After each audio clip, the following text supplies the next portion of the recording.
Let's probably take this all off.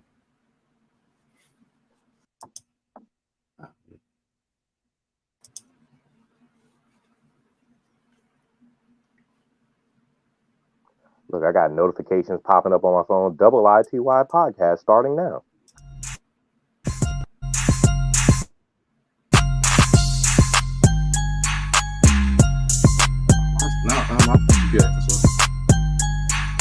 Welcome to the Intelligent Idea Pocket Podcast.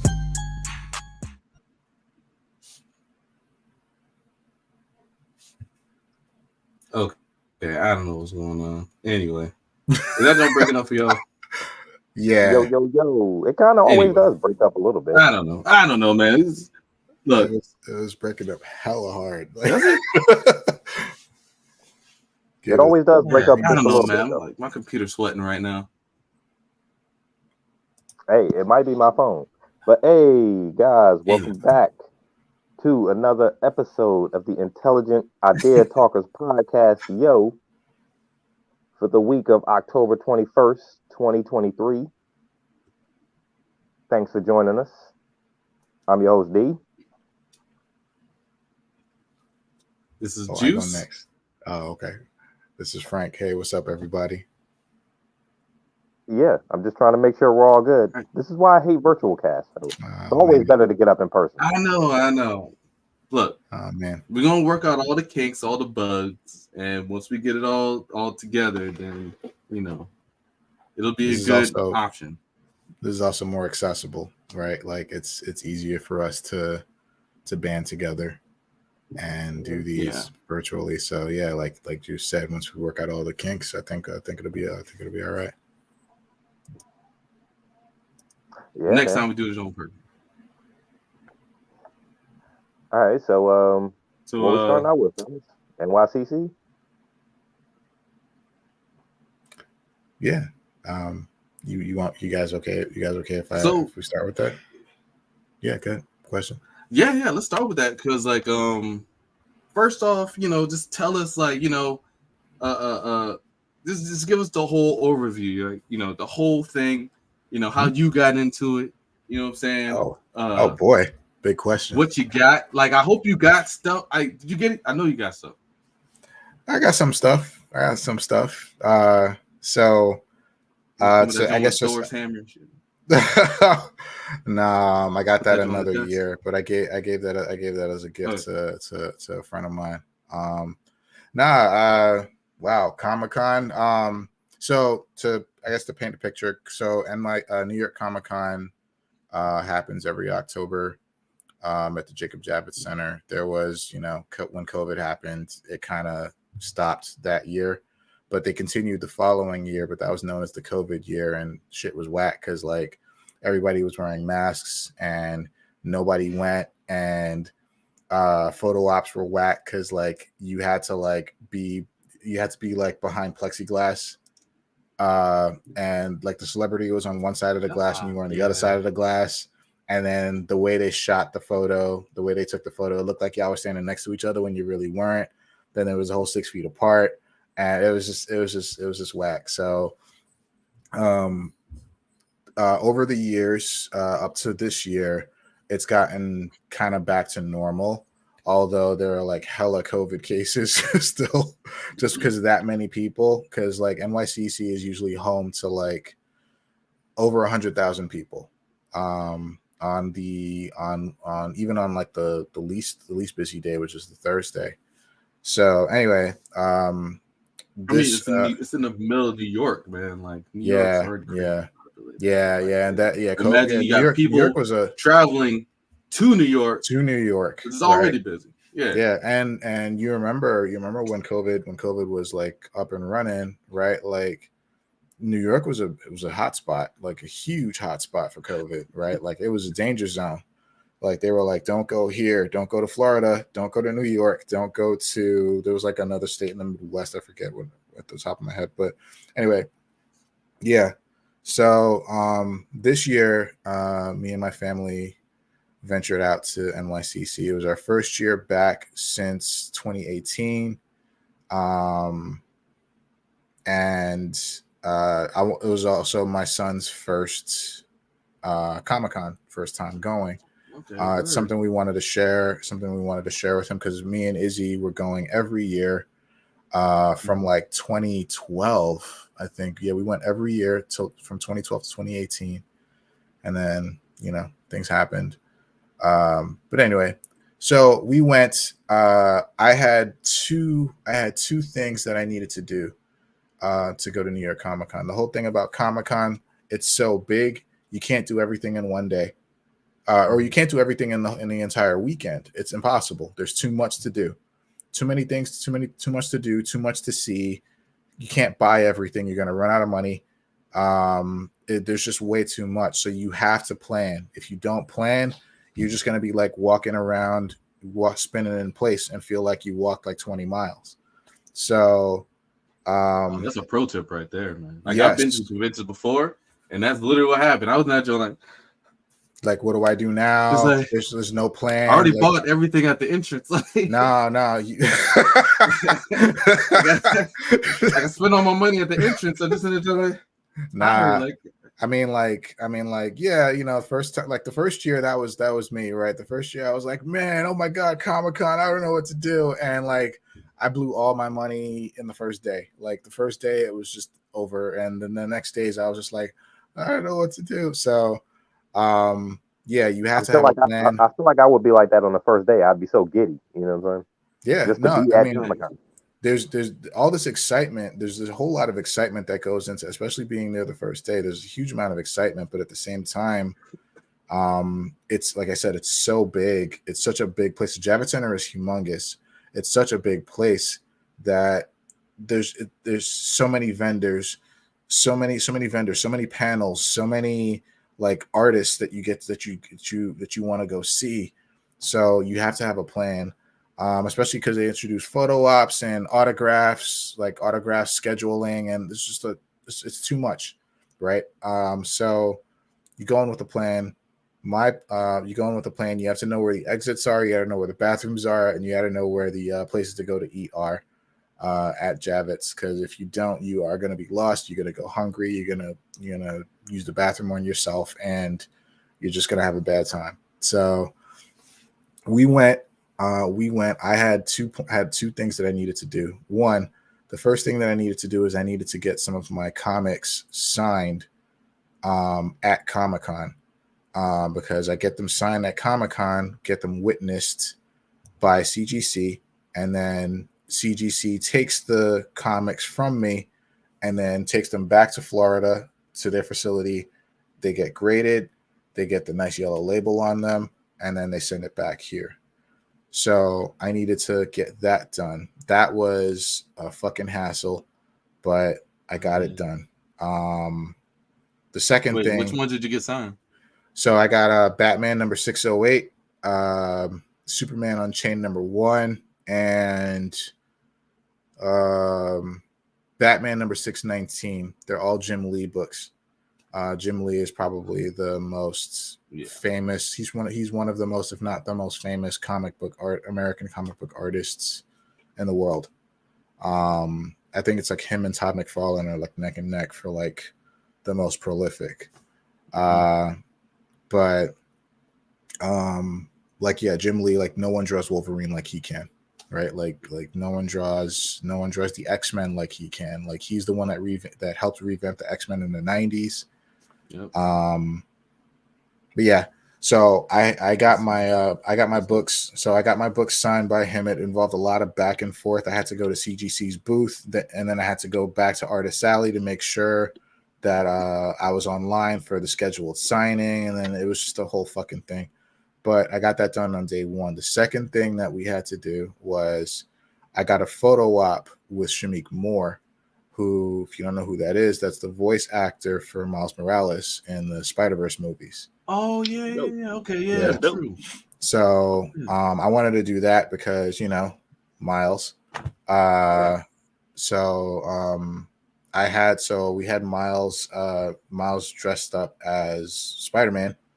And we went on Saturday to go do the photo op with him. The photo ops are real, like, kind of turn and burn, like real just real just like kind of like, you know, not friendly really, but like he was cool. You know, like he gave Miles a fist bump. We did the photo. It's a nice photo. Along the way, met up with a couple of friends, and we also went to visit Afua Richardson, who, if you don't know who she is, I know who she is. Oh, you know who she is? Okay, yeah. Oh, yeah. Amazing. Yeah. So, Afua Richardson. So if you watched Across the Spider-Verse, if you remember the character, you know, remember when the characters introduced themselves and they had the splash pages of like their comic covers, right? She designed and drew the one for Spider-Punk. So for the movie. So she was selling those prints, and she's just a really cool individual, really nice, very approachable. So yeah, we went to go see her and Artist Alley. Introduced the whole family to her. She was really nice. She, you know, we talked for like 20 minutes about stuff, and yeah, she's really cool. But it was also just nice to kind of like walk around Artist Alley and just like see like all of these artists. While we were there, we also did go to the Star Wars panel, which you had to enter a lottery for to get in, by the way. Yeah, we went to the Star Wars panel. So sorry, not Star Wars, Star Trek. Excuse me, Star Trek panel. Ugh. Star Trek panel. I'm not sure if you guys are Trekkies actually, but not really. That's not nearly as fascinating. But still, I know Star Trek has a major following, but I don't follow Star Trek at all. I know they definitely have a cult following. I watched some of the not Deep Space Nine. I watched some of the Next Generation when I was Next Generation's good stuff with my dad. And then it was cool, you know, like, but it's not Star Wars, you know. Yeah. That's okay. That's okay. That's fair. But excuse me, but yeah, we got to get into the Star Trek panel. So it basically we got in, and it was like a reason for us to sit down, because that's the other thing about Comic-Con. You're gonna be on your feet walking. You're gonna hit your 10,000 steps goal in like 5 minutes, right? Like it's just a stupid amount of space with a stupid amount of people, and it's just a lot. But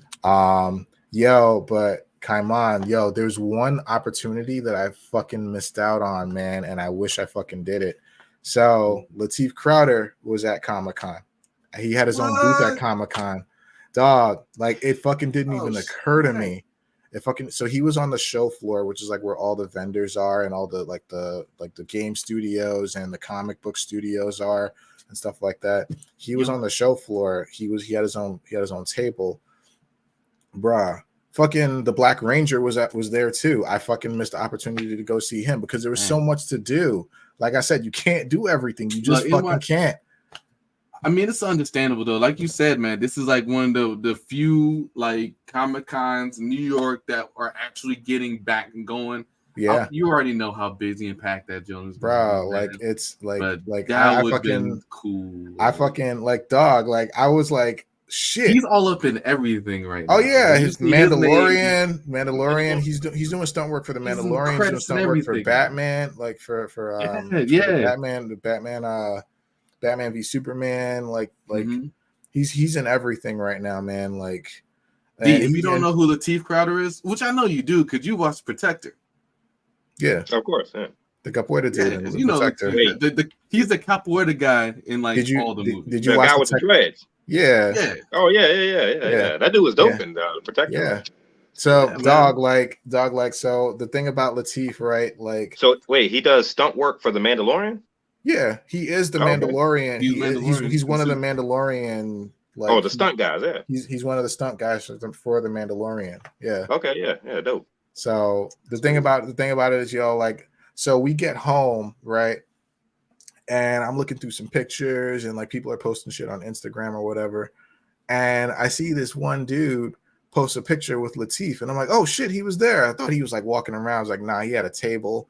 And then this man had the nerve to fucking get pictures with like capoeira shots with Really? Latif Crowder. Like Latif is doing a That Melody was Compasso. But Latif Crowder's doing a Melody Compasso. My man is Hastera in him, and I'm like, fuck. I'm like, I fucking had the opportunity. I'm like, if he was cool like that, if I ran into him, I was like, yo, let's play just for like 2 seconds. So you can snap some photos. Like, man, fuck. You know, so I know, dude. So I'm making a vow to myself that next year, because we want to go back, because we did have a good time.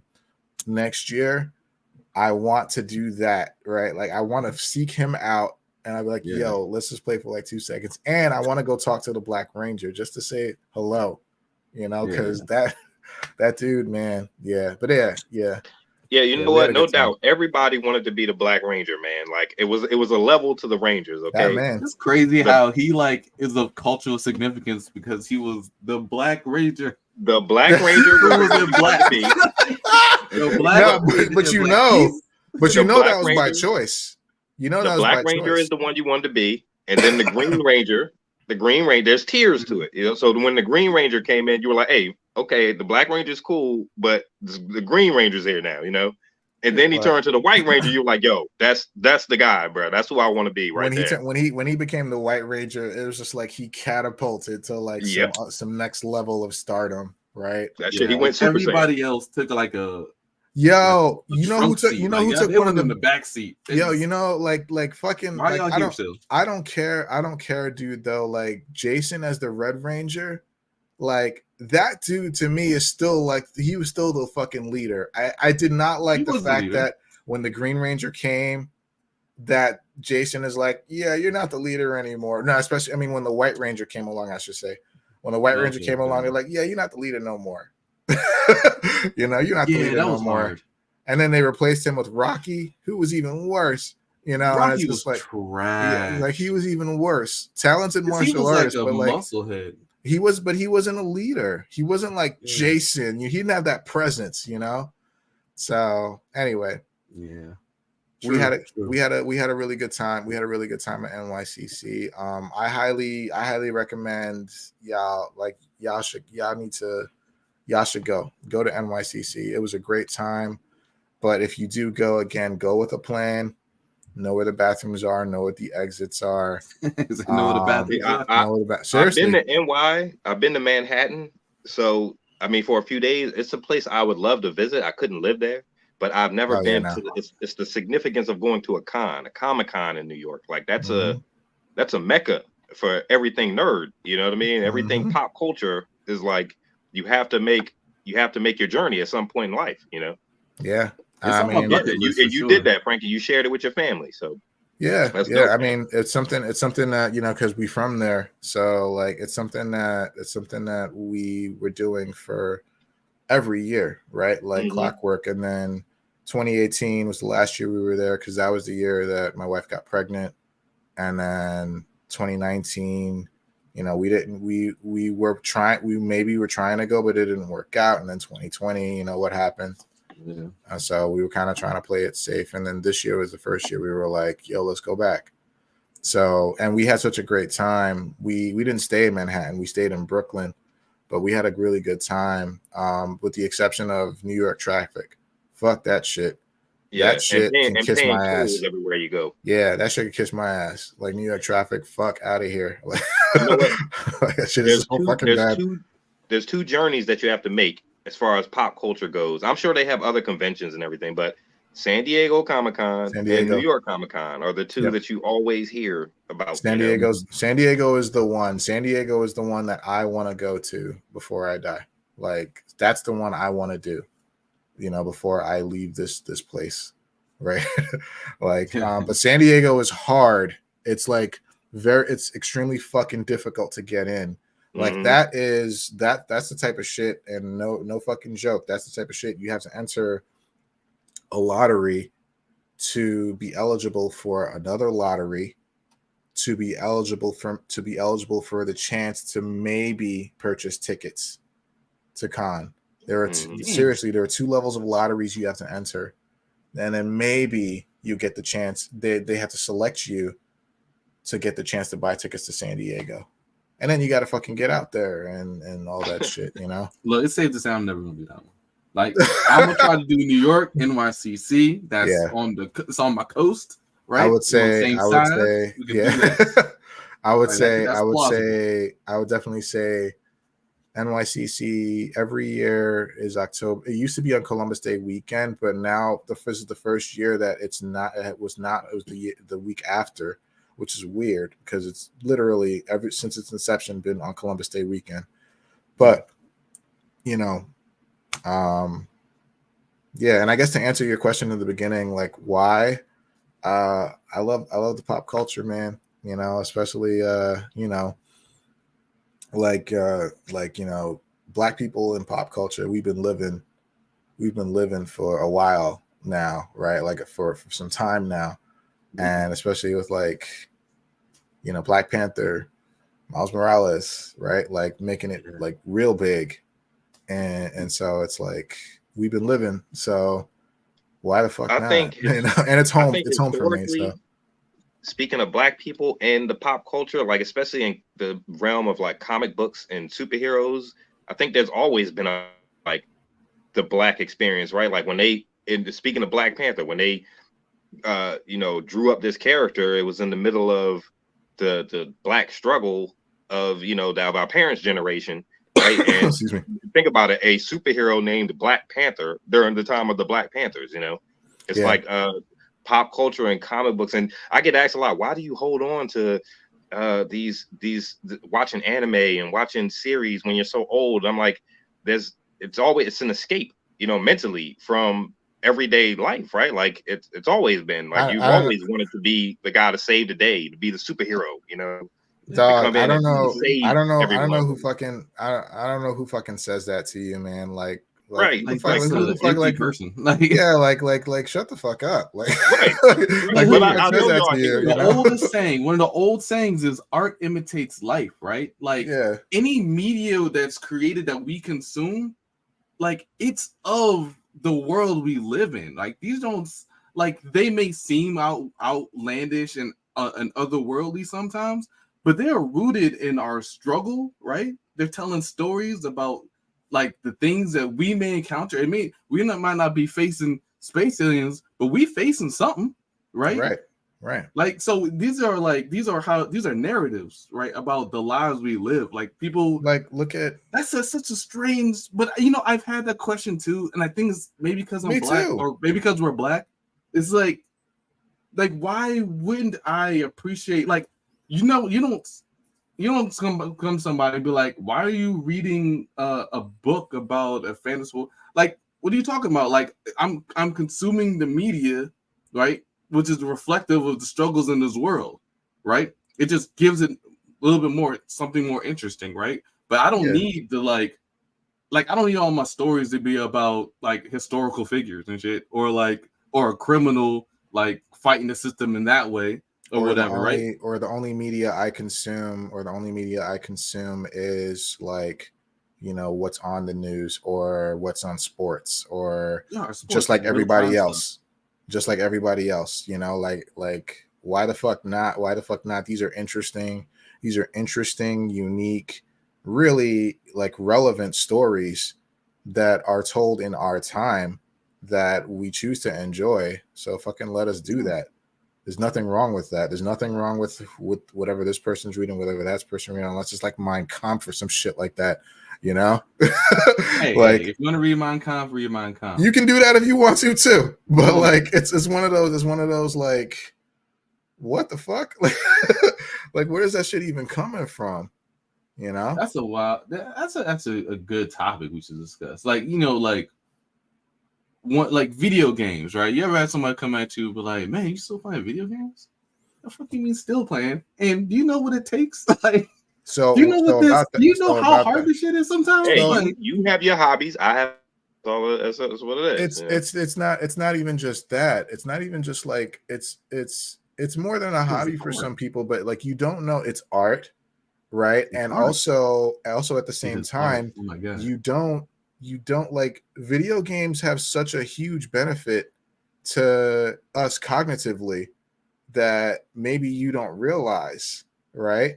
Like about social behavior, about problem solving, about using those parts of your brain that are stimulating parts of your brain that are clearly not stimulated by you just sitting and watching a fucking television all fucking day. Critical thinking. Puzzles and games are like, yeah, it's critical thinking. Like in any game with story and dialogue, like, but like going through puzzles and games also makes me think. Like I'm sitting there like just like you are trying to, your brain is working to figure it out. There's so many puzzles in effing Jedi in Jedi Survivor and the one before that one. Like there's so many goddamn puzzles in that joint. You're just like or just how to get out of a certain area. You know, like it's all stimulating these different, firing off these different parts of your brain, where if you're just literally staring at a television, you get nothing. Or just working from that. Yeah, or just you get nothing from that. TV. So it's like plus it's fun. You know what I mean? Like that too. Yeah. But it's the whole like whoa, why you still play video games? Because it's probably along the same lines. Why it depends. Like I don't know who asked that question. Like it seems to me that certain people, a lot of women, and even men that don't play video games, that don't consume like media, like as far as superheroes and comic books. You know, I'm thinking. I have a friend, man. Like, he plays video games, but all he plays is Madden. You know, soccer. You know what I mean? Like sporting games. I'm like, dude, you don't want to be like a Jedi. You know what I'm saying? Running around put yourself in a fantasy Spider-Man, world. like swinging, like that's just crazy. That game is crazy. But no, like, I mean, I guess kind of to get back, like, guys, just please, if like just once, just try to get out to New York Comic Con. And you know, we can get ourselves like initiated or inoculated with like cons that are more local, right? So then you can kind of like understand then work your way up to the big one, right? Because that's considered actually the biggest one now. San Diego was like the biggest one, like in size, but New York Comic Con has surpassed it in size, but San Diego still has more notoriety. So yeah, I'm down. Definitely, man. You said there was one in you said April? June. Awesome Con. Yeah, in DC. Okay, DC? I did hear about one in DC. Did they have that there like every couple of hours? It had to be before COVID. They definitely had it go on before had happened before COVID. Yeah. I went there in 2021 for the first time. And it was cool. It's not like nearly as big as a Javits Center. Like it's like a fraction of the size, right? It's not like, the Mecca. Yeah. Yeah, but that's not always a bad thing, right? Like because again, like it's too much to do with the Javits Center. There's too much to do at New York Comic Con. You're not going to get to do everything. It's just impossible. It's literally impossible. But at a smaller convention, you're able to take your time. You're able to talk with more people, like more of the exhibitors there. Yeah. You're able to, slow it down, and you can actually like do everything, in like 1 day or 2 days, however long it takes you. Right. And they usually offer a lot of the same, attractions, I should say, or amenities, I should say, that New York Comic Con offers. It's just on a much smaller scale. So I personally like going to smaller cons because, again, there's that intimacy that you're lacking in a huge fucking place with 100,000 people at New York Comic Con. You feel overwhelmed when you go in there. Absolutely. You will be overwhelmed, especially for your first time. You will absolutely be overwhelmed. 100%. There are a lot of people in cosplay. Like dressed up. My God. Oh, yeah. Oh, dude. I'm already knowing. Because that's what I was looking at on Instagram. Like, all I see is like the entire like week, I was just watching. That's like Instagram, that's decked out in like crazy gear, and like the Iron Man armors are like insane now. The cosplay, I mean, like we were like running and gunning all the fucking time, right? Trying to get to shit and trying to make sure that, having a 4-year-old with you, you gotta you gotta go, right? Like, but like at the same time, like I saw like that's a huge part of it, right? It's a huge part of any convention, right? Anime convention, comic convention, gaming convention, movie convention. Cosplay is a huge part of it. The cosplay that I saw there was fucking super impressive. Like there's this one dude, or there's this one group, I should say, that there was the Fantastic Four. And this one dude was dressed up as the Thing, and like, yo, it was like the most like real shit, like the most realistic like portrayal of the Thing that I could imagine. Like, because my man was literally doing like puppeteer work on the inside. He was doing like puppeteer work on the inside, bro. Like to have like the mouth move when he talks, and like just his build, and like it was so fucking good. It was so fucking good inside that suit. Probably. You know the but thing. You know what? On it is like, when are we going to get another Fantastic Four movie? Like seriously, you know what I mean? Oh, that's coming. That's coming. It's coming eventually. But yeah, it's cosplay is a huge part of it, dude. Like I mean, on Saturday, I dressed up in my T'Challa suit again, and Miles went as Spider-Man, and Miles got a lot of compliments. I got some compliments too, so it was cool. Ooh. It's just all, like there's so much creativity. There's people that just take it to the next level with cosplay, right? That's their whole gimmick. That's their whole thing. Mm-hmm. But like there's such a huge scene for that at New York Comic-Con. Again, at any convention, but New York Comic-Con especially. Oh my god, you're gonna see cosplay. Like there was one year I saw a fucking life-size Bumblebee, like from Transformers. Oh, Transformers, like fucking 10 feet tall. Like no, not like 11, 12 feet tall. Like person in full armor, and the armor all worked, and it was just like, shit lit up everywhere, and I'm like, crazy, how? Man. Like, it's literally insane. Because I follow like some on Instagram. Like, I follow people who like be making the suits. Like, no, these guys are goddamn magical blacksmiths. Like, they in that joint, like cutting, grinding metal, wiring. They're soldering. They're sawing shit. I just don't know how we don't have functioning battle armor at this point. If y'all making this for costumes. Where's my Gundam? I'm more on the Japan has already made a fucking Gundam. I know it. Like there's a fucking Gundam sitting out there, and that they have not revealed to the public yet. They got Avis. It's under the fucking building.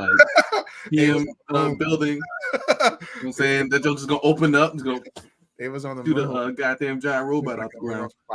But now, like I'm more along the lines of like, how can you we have these people, these super talented people that don't have jobs in like the movie industry, but then the people that do have the jobs in the movie industry are creating some whack shit, like some bullshit. And it's like, you see comparisons, and it's like, yo, how is it like? It kind of reminds me of that line from Iron Man. Remember that line from the first Iron Man movie? Where the villain Jeff Bridges, where he was just like Tony Stark made that suit in a basement with a box in a cave. Yeah. It's just like, I like that actor. I don't know what was that guy's name. Jeff Bridges. Yeah, he was cool. He was cool with Obadiah Stane. Was that his name? Yeah, Ironmonger. But like, yo, it's like he made it in a cave, with nothing but scraps, and it's like, yo. But you have the true creatives are out there. Yes. You have like these normal people with normal jobs, probably working full-time jobs. But then at night, that's where the magic happens, right? Where it's like they create this fucking wild shit that takes months, years. Like I see people like I'm a big Monster Hunter fan, and that Monster Hunter movie that came out was infuriating. Like the monsters were cool, but everything else, all the people, I don't like Mila Jovanovic. I don't like her. But Tony Jaa was in that joint, and I don't know why. I don't know what was going on with that. And it was the whole thing. The costumes were terrible. The armor, the weapons were crazy. They look like toys. But I saw on Instagram, like there's a lady who made a fully functional Zenogre goddamn costume. The fucking glows. The shit works. It works. It looks it amazing. Works. It looks like wild animal monster bone. And she just made that jump to work to a convention. And I'm she just did. like, she but made y'all that look shit like with clowns. nothing but scraps. You know, Yeah, like you guys look like clowns with your fake wigs. Like, what's going on here? You got these people in the industry with, you know, I'm not sure about like what the makeup budget is, but you're talking about like billion-dollar industry, billions of dollars movie industry, right? Like you give the department however much you give them, but the thing is they have more resources than the average Joe that is making this cosplay. But how is it that the cosplay comes out not like 2 times better, not 10 times better, not even 100 times better, but like thousands of times better than what you can produce in a major movie studio? Yes, it's crazy. That's fucking wild to me, dude. That is how art works. That's why you can never like really. That's what I would say. You can't truly pre-package and sell art, right? Like, because that's what movies do, right? And they, especially when they're remaking stuff that already exists, and they try to take it to Hollywood and repackage it and make us want it. It works sometimes. Most of the time, it's trash, right? And that's art, right? Because it's hard to do that stuff. Like even with music, that's what. Yeah, look, it's a whole thing though. Don't get me on that. No, I mean, no, you have a point. You have a point. It's what it's like. I'm thinking of like you remember X-Men Apocalypse, right? Yes. That movie was trash, right? But Apocalypse, the way he looked was trash too. And it's like, yo, this is not what I expected. Very. Right? That hurts my heart because I love Apocalypse. I think Apocalypse is one of the coolest like fucking villains ever. They fucking cool in the movie. They fucking wasted him. They wasted the trash. character. The whole thing was whack. But the whole thing was terrible. But like, yo, if you went to Comic-Con in years prior, brah, like looking like like you have people who are again, like fucking 8-9 feet tall apocalypses walking around with fully functioning armor that looks straight up like from the fucking comic. Like, and it's like one person. You know, because Hollywood is like a club, and you have to know who you know to kind of get in the business. You know, they don't want to give like an independent artist, you know, and just give them a shot because then you'll outclass what's been there. You know what I mean? They'll say, "Well, why wasn't your artist good a long time ago?" You'll outclass the elites. That's exactly because they have their title, the director of. The presidential director, consultant, of this VP, right, of some obscure new name for an art department, and they don't want Ricky from the Bronx in that jump, right? With his goddamn. He's got no clout. He's got no cash, no cachet. But you know what? Video games rarely translate to movies as well. Because, like, you know, even going back to the point of why do you still play video games? You're so, a lot of these game stories, like, these are more dramatic stories than a lot of the movies that are coming out. You know what I mean? Like, it's like some of this content, I'm like, why are you people to even write for your movies, you know? And I get it. A video game, you have 7 hours to tell a main story, whereas a movie, you got an hour and a half, 2, you know? So it will be it's a different medium, but I mean, a lot of these stories are just like, mature and they're interesting and entertaining. I mean, to that point, and I'm going to jump onto another point after that, but to that point, it's like everybody's ranting and raving for The Last of Us, right? And it's like you'd be surprised. I think it's like 8 out of 10 people. Us, the initiated, you're like, oh, you know, that's based off a video game, right? They're like, what? That's based off of a video game? There was a game to this? Like, yep. Like, and they'd be like, that's crazy. But they in their mind thinking like, oh, like this story is so good and so crazy, and oh my god, it's the best thing. I'm like, this came from a game.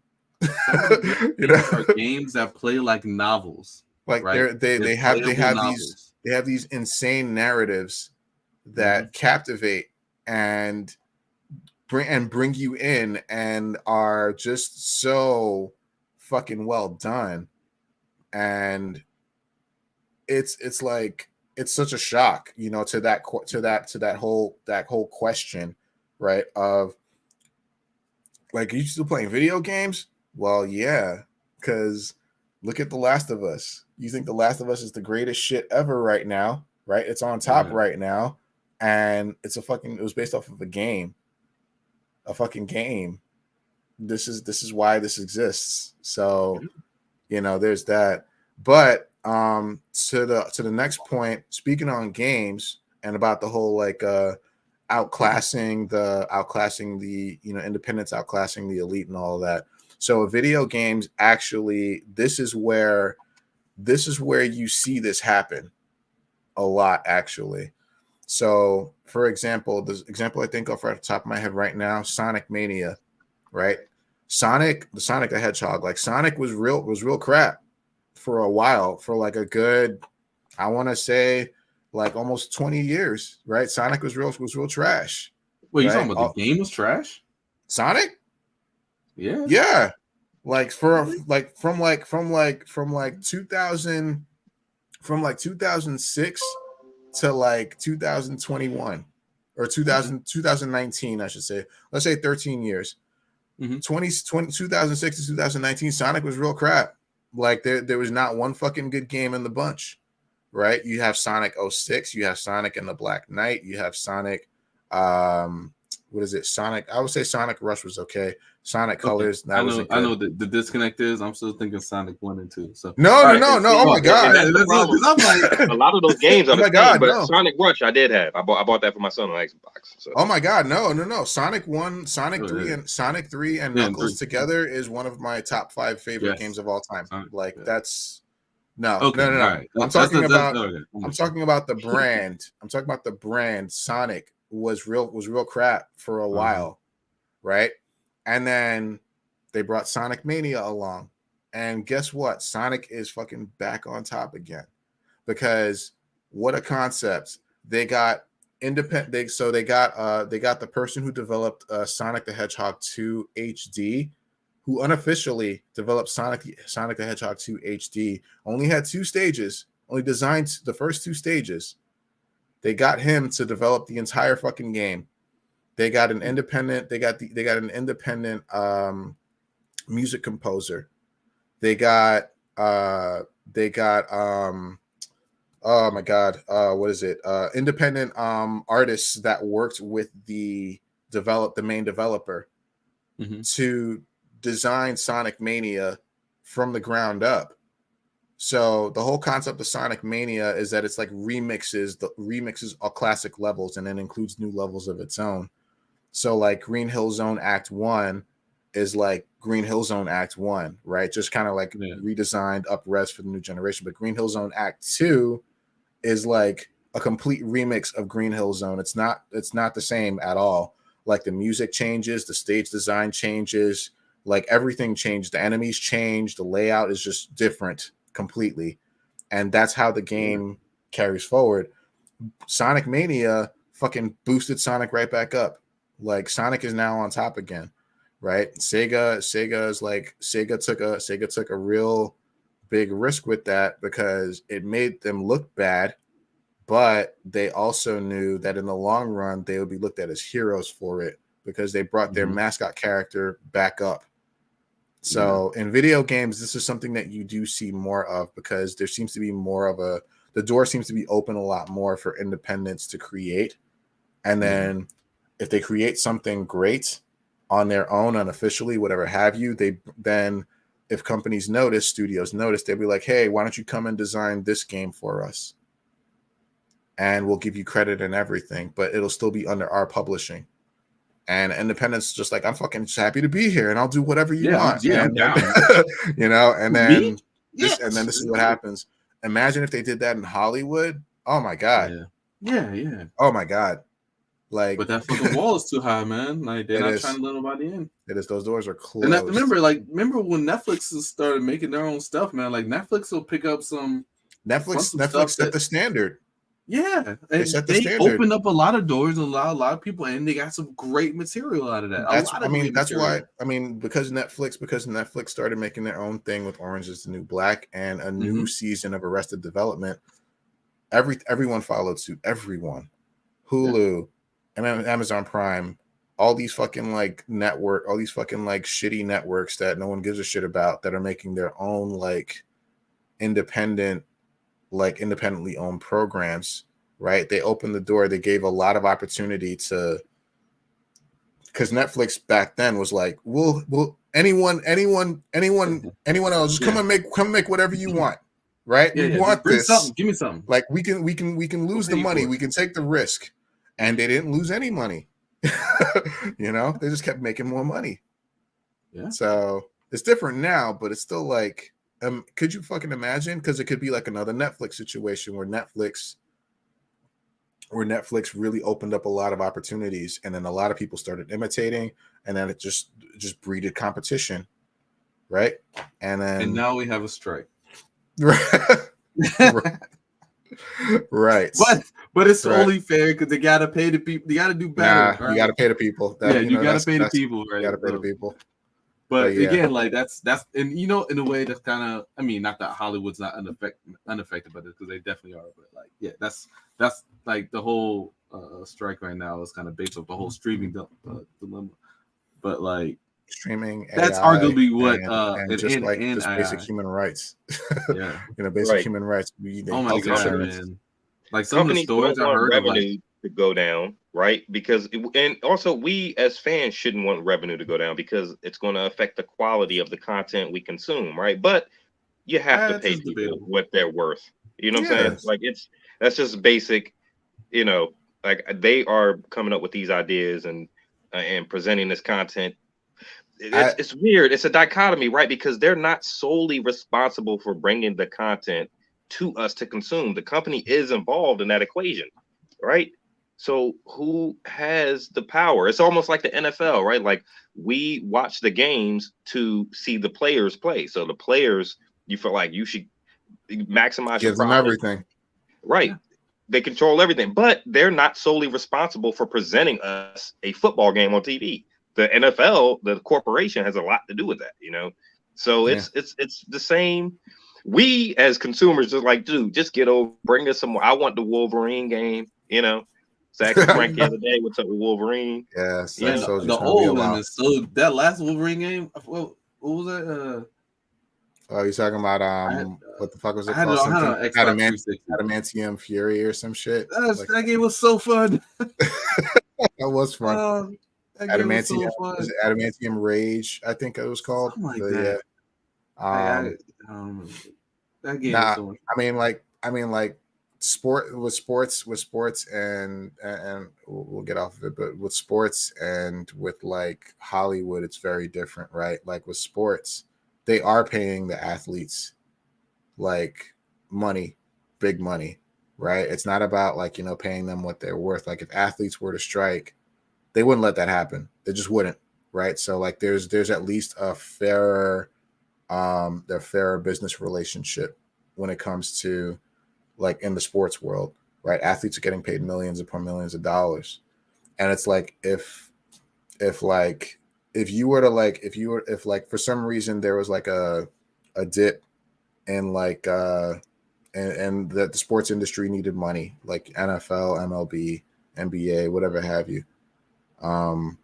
If there was like money needed, like they could just like cut athletes' salaries in half, and it's like this shit wouldn't matter. What are they gonna do?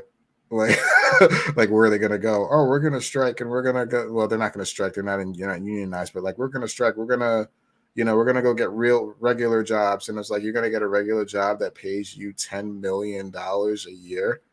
You know, like I doubt that's gonna happen, right? Whereas with in Hollywood, where it's like you have, I think I don't know if I shared the stats with you guys, but like it's like you have like something like 87% of writers who don't make $40,000 a year. You have like 92% of actors who don't make $30,000 a year, and those are the thresholds that it takes to qualify for health insurance.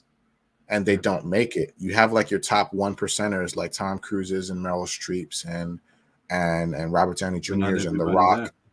But there's that's the 1%, right? Like literally everybody else. You have like 92% of actors that don't make $30,000 a year. What? That You shit is know, criminal, man. Like that shit is straight up criminal. and it's like this is what they're asking for, right? Like, and this is what they're asking for, and this is what they're asking for, so that they can get fucking health insurance. Mm-hmm. That's it, you know. But it's like it's fucking crazy. So it's like there's a huge difference as far as like sports versus like Hollywood. But anyway, I digress. I think there is a difference, but it's all. I think it does come down to like just the money. So it's always comes down to the money. Hollywood wants to keep always like hear about that. Hollywood wants to keep. You always hear about that A-list actor or that star player on the team, right? Who will consume a bulk of the money that's coming in. They'll have the highest contract, the highest paid. You know, Brad paid actor in a movie. Quarterback for whatever team would be the highest paid player on the team.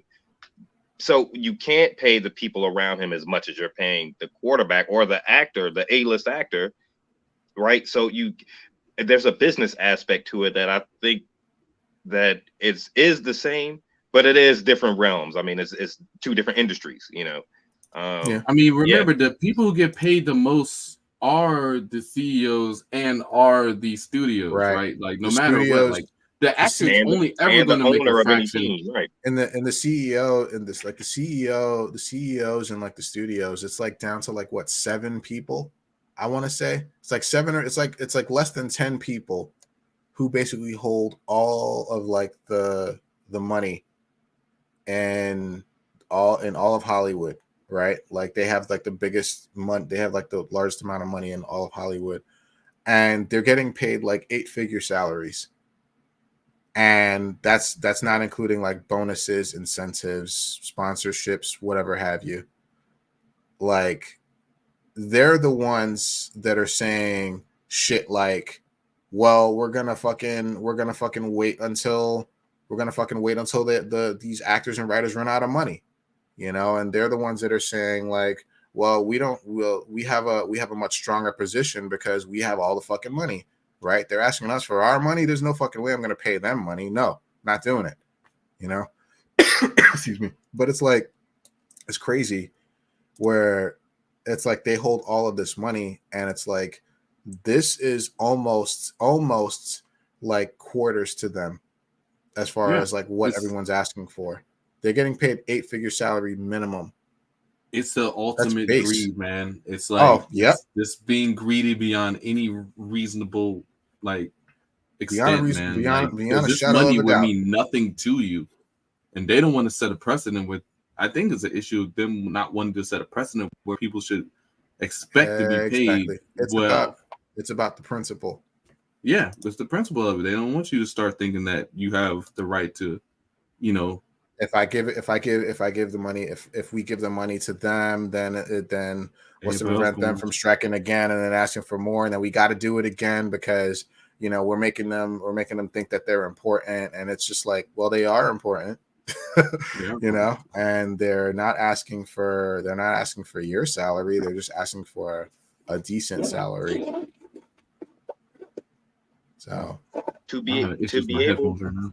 And also to be able to afford healthcare. That's just a basic humanitarian need. That's a basic human right. And it's like, if I can't afford healthcare working in this industry, why am I here when I can go to any trade and be able to afford and have healthcare for my children? You know what I mean? It's why you have like so many actors that are taking like other jobs at like, you know, as waiters and baristas and like just basically any job that actually pays health insurance and also supplements the meager income that they do get, you know.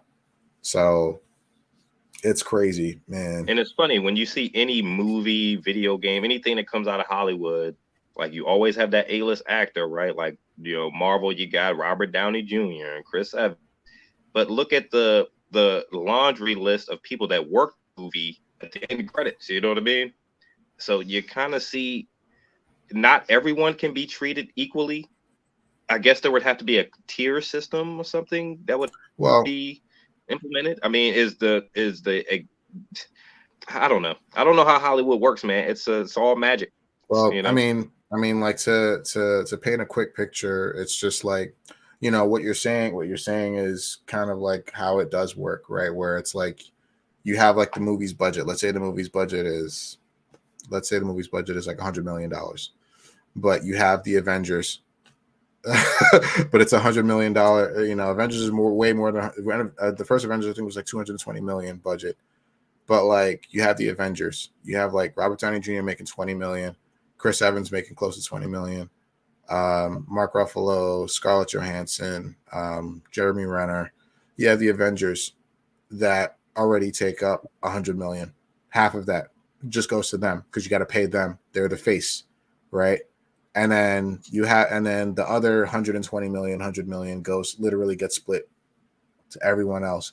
You have like your directors and EPs that get paid the next most with like 2 to 3 million. EPs get paid like 2-3 million, let's say. For that movie, maybe more. But then you got to pay like lawyers, and then you have the marketing that goes into that budget. Marketing takes a good chunk of that budget. And then I would say crew is left with, if they're lucky, they're left with like 10 million on a movie like that. But look at the amount of people that you have working on that movie, you know, VFX artists, camera crew, lighting crew, gaffers, grips, like all of this shit, like all of the people and the creatives that are to mention the people at the desks. Yeah. Like and those people like in the are studios themselves too. And then also there's also localization. You got to pay the permits. You got to pay Atlanta. You got to pay the fees in Georgia in order to be able to work. You got to pay like there's like also you got to pay like the music department. You got to pay like there's so much, you know. So like I would say in most cases, like most movies, the actors take up most of the budget, and then you have directors, EPs, producers, and then everyone else gets what's left. So yeah, it's crazy, and those people are just as important as the actors. You know, like you wouldn't be able to consume. They are. They absolutely are just as important. Lighting. But everybody would say it looks terrible. You know. Yeah. Like the sound department, the sound and music department weren't there. The editing department, the editors get paid. Like, I think for a movie like that, the editors probably got paid like $100K each. Right, like there were two female editors for the Avengers movie. Like they get paid like $100K each, maybe more. Then you have like the music department, sound department. If the music and sound are off, the movie's ruined. Any movie's ruined if the sound is off, you know. So people will be complaining all day. It sounds terrible. Yeah. You can kind of squeeze by like, okay, this movie doesn't look great. But if the movie doesn't sound great and the sound cuts off, or it's just inconsistent, or if there's like a delay, right? Like, nah. That shit you can't have a movie with a delay. You can't. That shit won't work. You know, like so. It's like and again, it's not just them. It's like you have the cinematographers, you have the director of photography, and then his crew or her crew, and then it's like there's just so many people that need to get paid, and they don't get paid anything. Really, and most people, including the actors that don't get paid $30,000, $40,000, they do it for the love, like because they love doing this, and that love is really strong because it's like fuck, you know, they don't get paid health insurance and they get paid less than livable wages. It's crazy. So, yeah. Moving on, I guess. Speaking of actors and whether or not they're getting paid enough. I don't know if y'all are aware of the whole drama with Jada Pinkett right now. Why her writing her I guess what is it, autobiography? Her memoir. Her memoirs. Yeah. Her memoirs, you know. Like why is she writing a book? I thought she was good. But bruh. The memoir is called Worthy.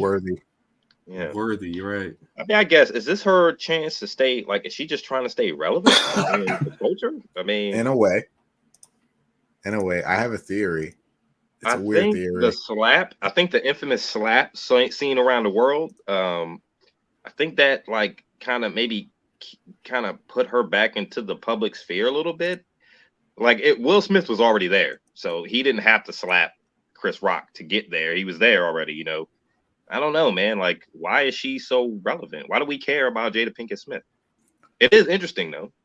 Do we care about her because of Will Smith, or do we care about her because of she has an interesting story?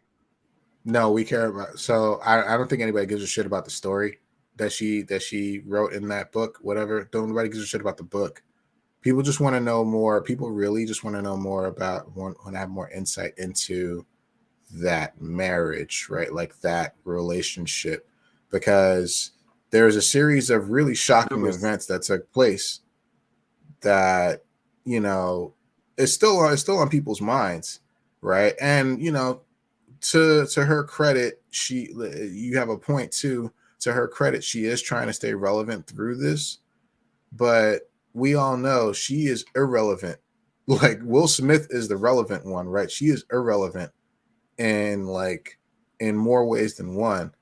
But the way she's trying to stay relevant is the thing that I have a problem with her, right? Where with her, like, just emasculating this man. Like, I don't know how many ways to Sunday you can like tear a dude's nuts off, but she's fucking doing it, right? She is straight up telling him like, you will never ever be Tupac, right? You will never be enough. You will never be enough for me. I'm unhappy in this marriage. I've been unhappy in this marriage. I stayed married to you basically because you make billions of dollars or millions of dollars, hundreds of millions of dollars. You know? I think that has a lot to do with why they are not getting a divorce. Separated, but they're not getting a divorce. Because she take him to the cleaners. Money has a lot to do with it. She take him to the cleaners. Yeah. She take him to the cleaners. Maybe to be honest, he was stupid because she didn't sign a prenup. You know, like she didn't sign a prenup, so he was stupid. So the second he divorces her, I'm sure he might want to, or she might want to, or whatever. But the second he does, she's taking everything, or at least half. And that man is worth hundreds of millions. I wonder what the state's laws they were married in say about California legally separating, right? Like when you're separated, how long do you have to be separated before the divorce will be affected? I'm not sure about. I mean, you know, because every state has different divorce laws, right? I'm not sure about California law, but I think most separations come with like I think most separations come with like you know, it's kind of like a cool down period, right? It gives you a chance to kind of like reassess and think things, and I don't know. It could be a certain amount of time, or it could be one of those like, hey, you can stay separated as long as y'all want. And then if y'all decide to still divorce, then you can do it after this amount of time. You know, if you personally, either one of you fellas, are Will Smith, the megastar actor, entertainer, known worldwide, do you care that Jada Pinkett Smith says you won't be enough? I mean, we've been separated since 2016. Like, well, that's the thing. I always hear how that much does Will Smith is somehow. I always hear that, like, well, I don't know how true this is, but I always hear the whole idea that Will Smith is completely infatuated with Jada Pinkett, right? And that, like, for whatever reason, he is head over heels in love. And I feel like that is not 100% true, you know, if we're being, like, honest, but that has been the narrative for so long. Especially when people try to rationalize, why is he putting up with this crazy? Why is he going on this? Why is he going on this show and having her? What is it called? The red table talk or whatever. Huh? And embarrass this man. And 7 ways to Sunday. Yeah, and have him just sit there like Will Smith up there crying and snotting. Everybody's talking about like the. Oh my God, it's amazing the amount of love he has for her to take that. I wonder, is it love, or is she, like you mentioned the you know, like maybe, you know, if they get the divorce that, you know, she's taken to the cleaners, but like she will. Like there is a limit to how much that matters, right? Like there's how much that matters. Like he got, like you said, he got money. What's half of a but I don't want to give her. Right? Like I don't want to give her 48% of my net worth, though. You know what I'm saying? Like that's a lot. But or you gotta deal with this madness, right? Yeah. I'd rather just deal with it and just we separated. And You got your house. I'm pretty sure it's a major factor. Yeah, as to why he's putting up with this garbage. I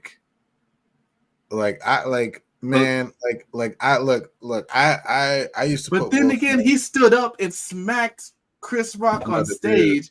That ain't got nothing to do with the prenuptial lack of a prenuptial agreement and her divorcing him. She was gonna, we covered this on the cast.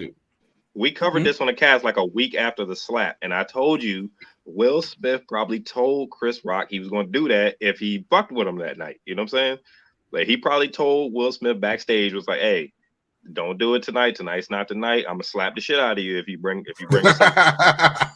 And then when Chris Rock did it, he followed through with his word, you know. All right, man. Sorry, bro. I gotta smack the shit out you, man. Because remember, people were like, "Oh, Jada conjured Will to do it. She like cast a voodoo on him and some shit," you know. I honestly think he was laughing at the beginning though. Remember, he was laughing at that at the beginning until he saw her face. The thing is, like, I think with him doing that was absolutely misplaced anger at Jada.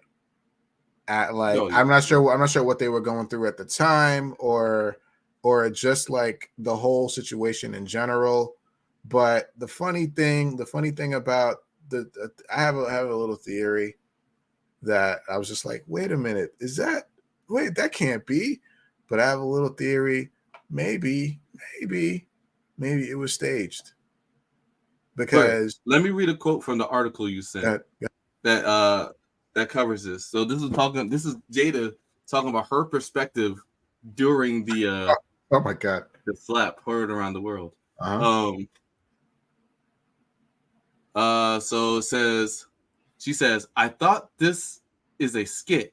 Like many people watching the incident unfold on live TV, she didn't believe it was real at first.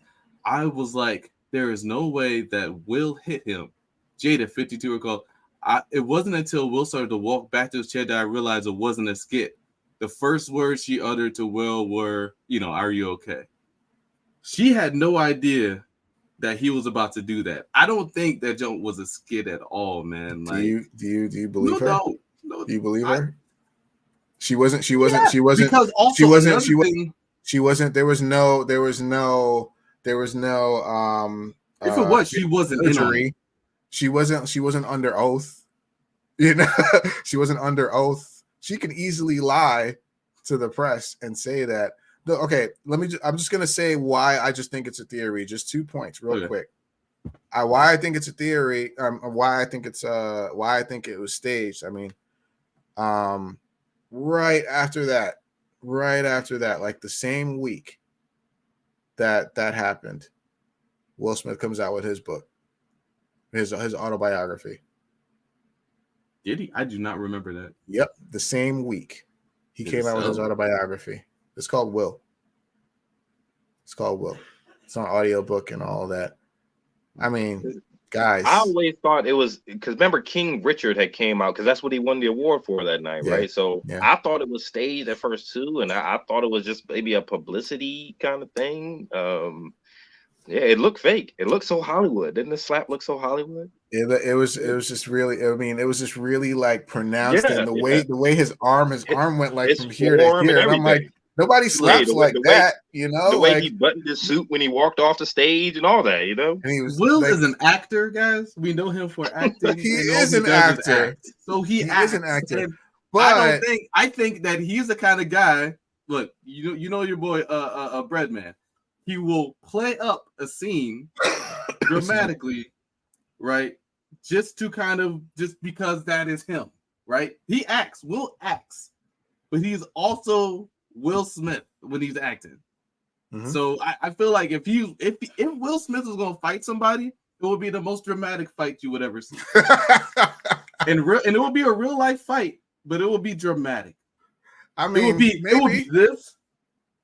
Right? It would be the whole thing, right? He'd be like going, you're like, He's like, ha ha, Like, it'll be the whole thing, right? He's like, ha ha, hoo-hoo.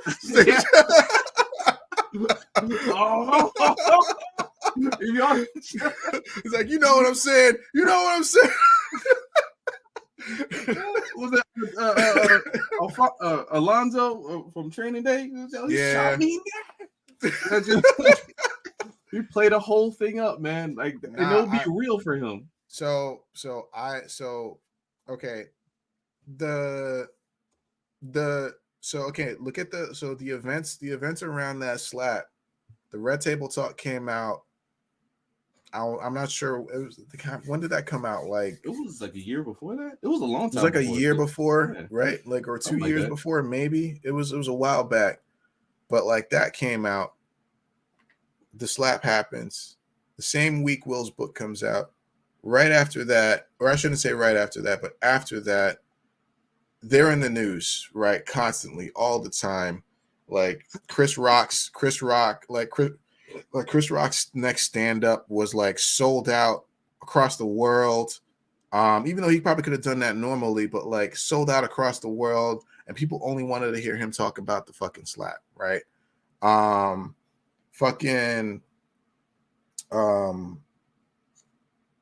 Now, or no, I shouldn't say now, fucking his kids start commenting on all the shit that's going on. Then they start revealing more shit about their marriage, how he was never the one. Like Tupac, it was always about Tupac, and shit is just coming out. And then now we have this fucking book, another book by the wife now, right? Like we have another book. And of course, this book is going to be. Of course, people are going to buy this fucking book because people want to fucking hear. Nobody gives a shit about your life, Jada. Nobody gives a fuck about your life except maybe Will.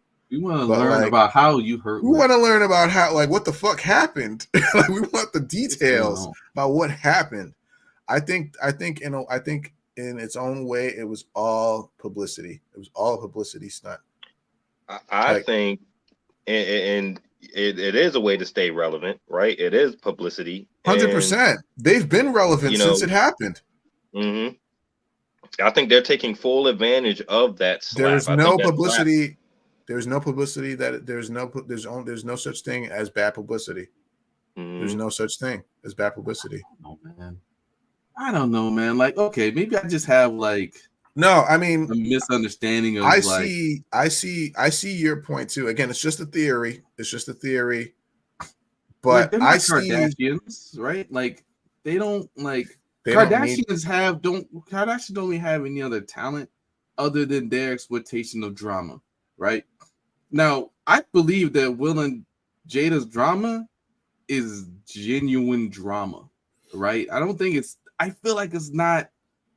I feel like Jada toxic and Will is either. I don't know what the fuck Will is, man. Like Will.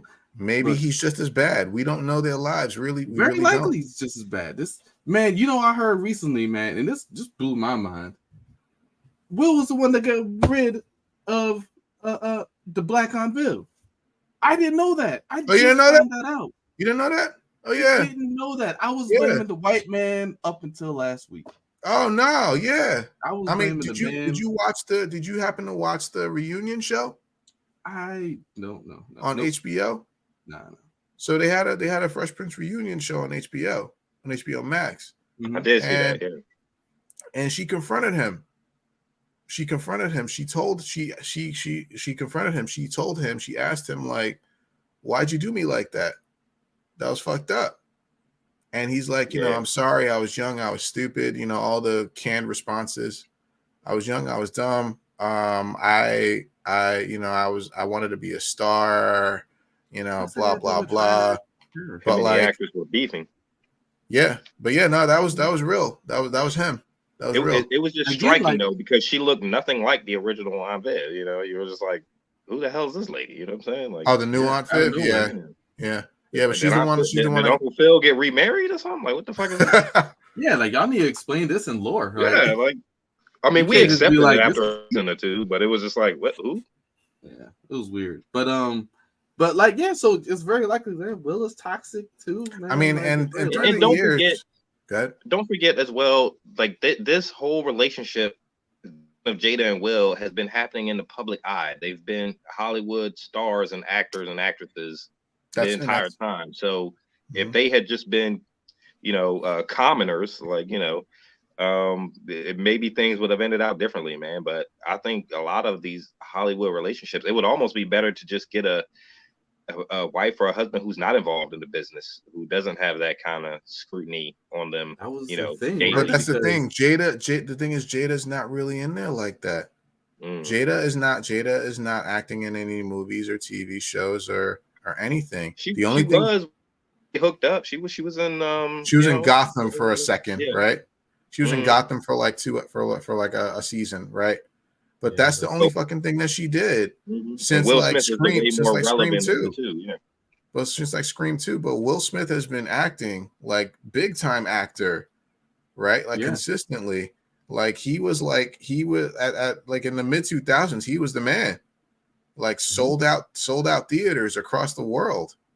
Like with iRobot, I Am Legend, fucking Independence Day, like like Bad Boys 2, like Bad Boys 2 is not great, but like he had Bad Boys, he had Independence Day, he had those other movies. Like he was the man, right? What the fuck was Jada Pinkett doing?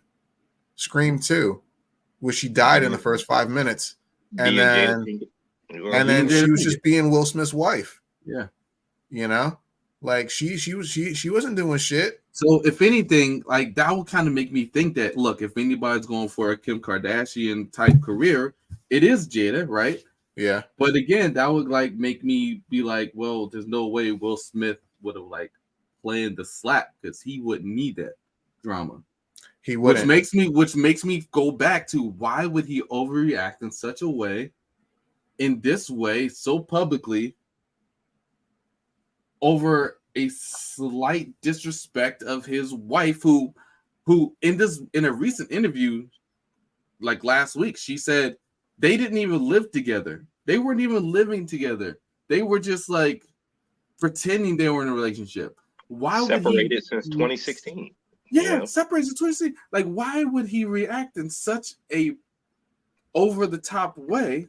Because he wanted people to read his book.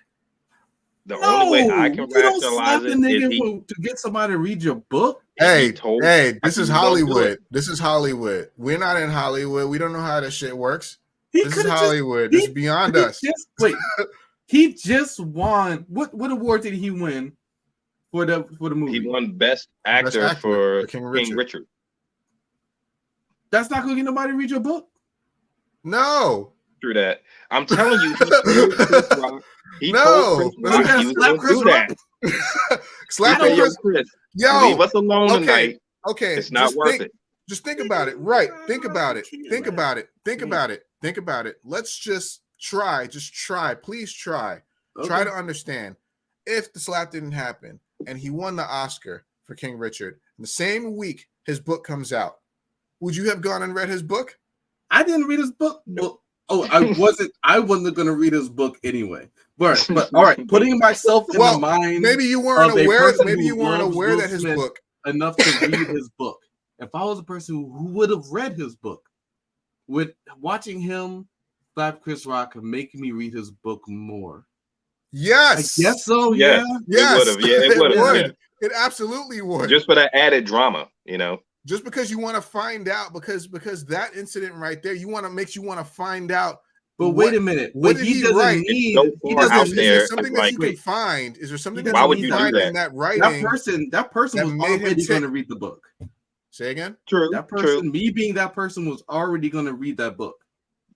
True. I was already going to buy it, even if it was off principle. If I never read it, I was going to buy it. So what the slap would have had to done is bring in people who didn't care enough to know a book was coming out to go buy a book about the life of this nigga who slapped Chris Rock. Slap was so far out of left field, it would have enticed some people to go get it because of that slap. Yeah, it would have. That's a fringe, man. That's like that's an edge. Take a look. So take a look at. So it might not be such a reach, because take a look at Will Smith's filmography up to King Richard. Didn't really have a whole lot going on. There was like Concussion and that slave movie. I forget what it was called. Yeah, I know what you're talking about. Yeah. Nobody watched those movies. Nope. Right? There was Focus, right? That movie Focus with Margot Robbie. Nobody watched that movie. Hey, he did do Aladdin. He did do Aladdin up to that point, you know. Yeah, sure. Yeah, he was so whack as the genie. I was like, what? Hey, people liked Aladdin. Apparently, he probably got paid a grip for that role. People only liked him in Aladdin because he's Will Smith, and he made the genie his own, right? And people wanted to maybe see if he fucked it up, but luckily he pulled it off in his own way. But his career from like 2010 to like, so his career for a good long time was dying, right? Men in Black 3 tanked. Again, Concussion, all the movies that he fucking did from like 2010 to like 2020 fucking tanked. He had his cameo in Anchorman 2. Yeah. Right? Okay. Like that movie was whack, but like that cameo is even more whack because it was like this is really out of place. It makes no sense. But you know, think about the timeline of like when this shit started to happen. Apparently, because they were separated, right? So a book. A book. You know how much revenue books generate if it's marketed right? Oh yeah, you make some good money. And with the book, there's no crew to pay. That's all your revenue. You know what I mean? Like, well, you might have to pay a publisher. It's mostly your to pay your publisher and your editors and stuff like that. But it's mostly yours. Yeah, it's a pretty. I could see Frank has a point. I could see that being some hype leading towards to up his book sales. But I get used to because if I was going to read Will Smith's autobiography, I was already going to read it. Why not spill tea like Jada? Right? Because it's not a concrete event. It's something that it's not the whole world, but it's something that most eyes had to see. Something so shocking that it'll immediately turn your attention to this dude. Man. Okay. You know you want to. You know you want to. You know there's validity in this theory. Nah, I can't. I'm trying, man. You know there's validity. Like I need some. Think about it. All right. I need for me to buy that. Right. I need two things. I'm going to admit it is a bit of a reach. It is a bit of a reach, but it's like, well, I need some set psychopathy from Will Smith. I need some set psychopathy from Will Smith right before the slap. That's beyond firing the old Aunt Viv. Those are just words. I need something more toxic. I need something more toxic. More toxic than a slap to the face. No. Because you're saying the slap to the face was planned. In front of how many fucking people? You're saying the slap to the face was planned. I need something that would make me think that he would plan something like that. I need a triggering, like that's an event. I need something. Keep talking. I need some pretense. I need something. You need something. What is it? You can get that. Guess what? What? You can get that maybe by picking apart his book. No. Read his book. In his book, listen, in his book, he talks about his childhood. He talks about how he was raised by a really harsh dad, you know, this and that, how led up to his career in music, and then eventually the TV, then eventually the movies, and, you know, the whole rigmarole.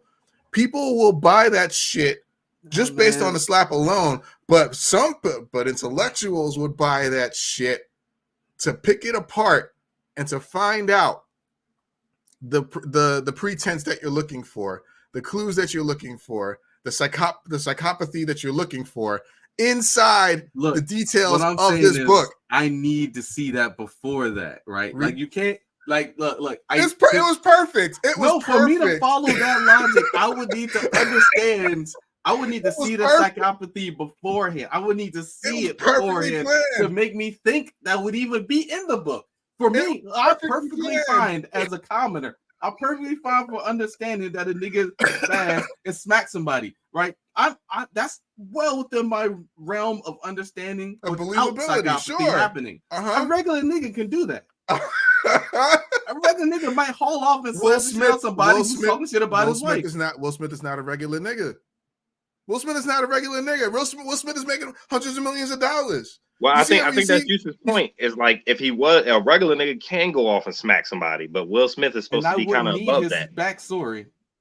Right. Yeah. So for me, You I would? still see Will as a black man who might fuck around and do some shit. Like just cause Sure. that's just cause if niggas is disrespected, they might fight you, right? Like that's how it goes.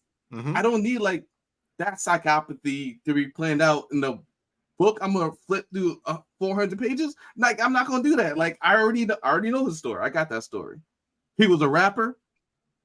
And he had a flashback where he had to pretend he was hard. Right? It's cool. I think people would be Yeah. interested in Will Smith's backstory, right? Like, I mean, he, like you People said, are. he Absolutely. That's why he wrote the book. went from a Absolutely. That's rapper why he wrote to the one of book. the most They- highest they- paid, recognizable actors in Hollywood. They You know, absolutely would be. They absolutely Yeah. would be. But at the time, Girl. right before that happened, Will How do you- Smith was not in anyone's front view. Will Smith was not in anyone's front view. He did King Richard. I don't know if a lot of people watched King Richard. I thought it was a great movie. But he did King Richard. He was I don't even think anyone thought he was going to win the Oscar for King Richard. There were I'd be honest, there were much stronger competitors in my opinion at that year. But my man is Will Smith. He has his name. He's Will Smith. You have to understand this it's a reach, but it's not too far beyond the realm of possibility that this could have been planned. Okay. Why is were it his that your book sales? releases the same week?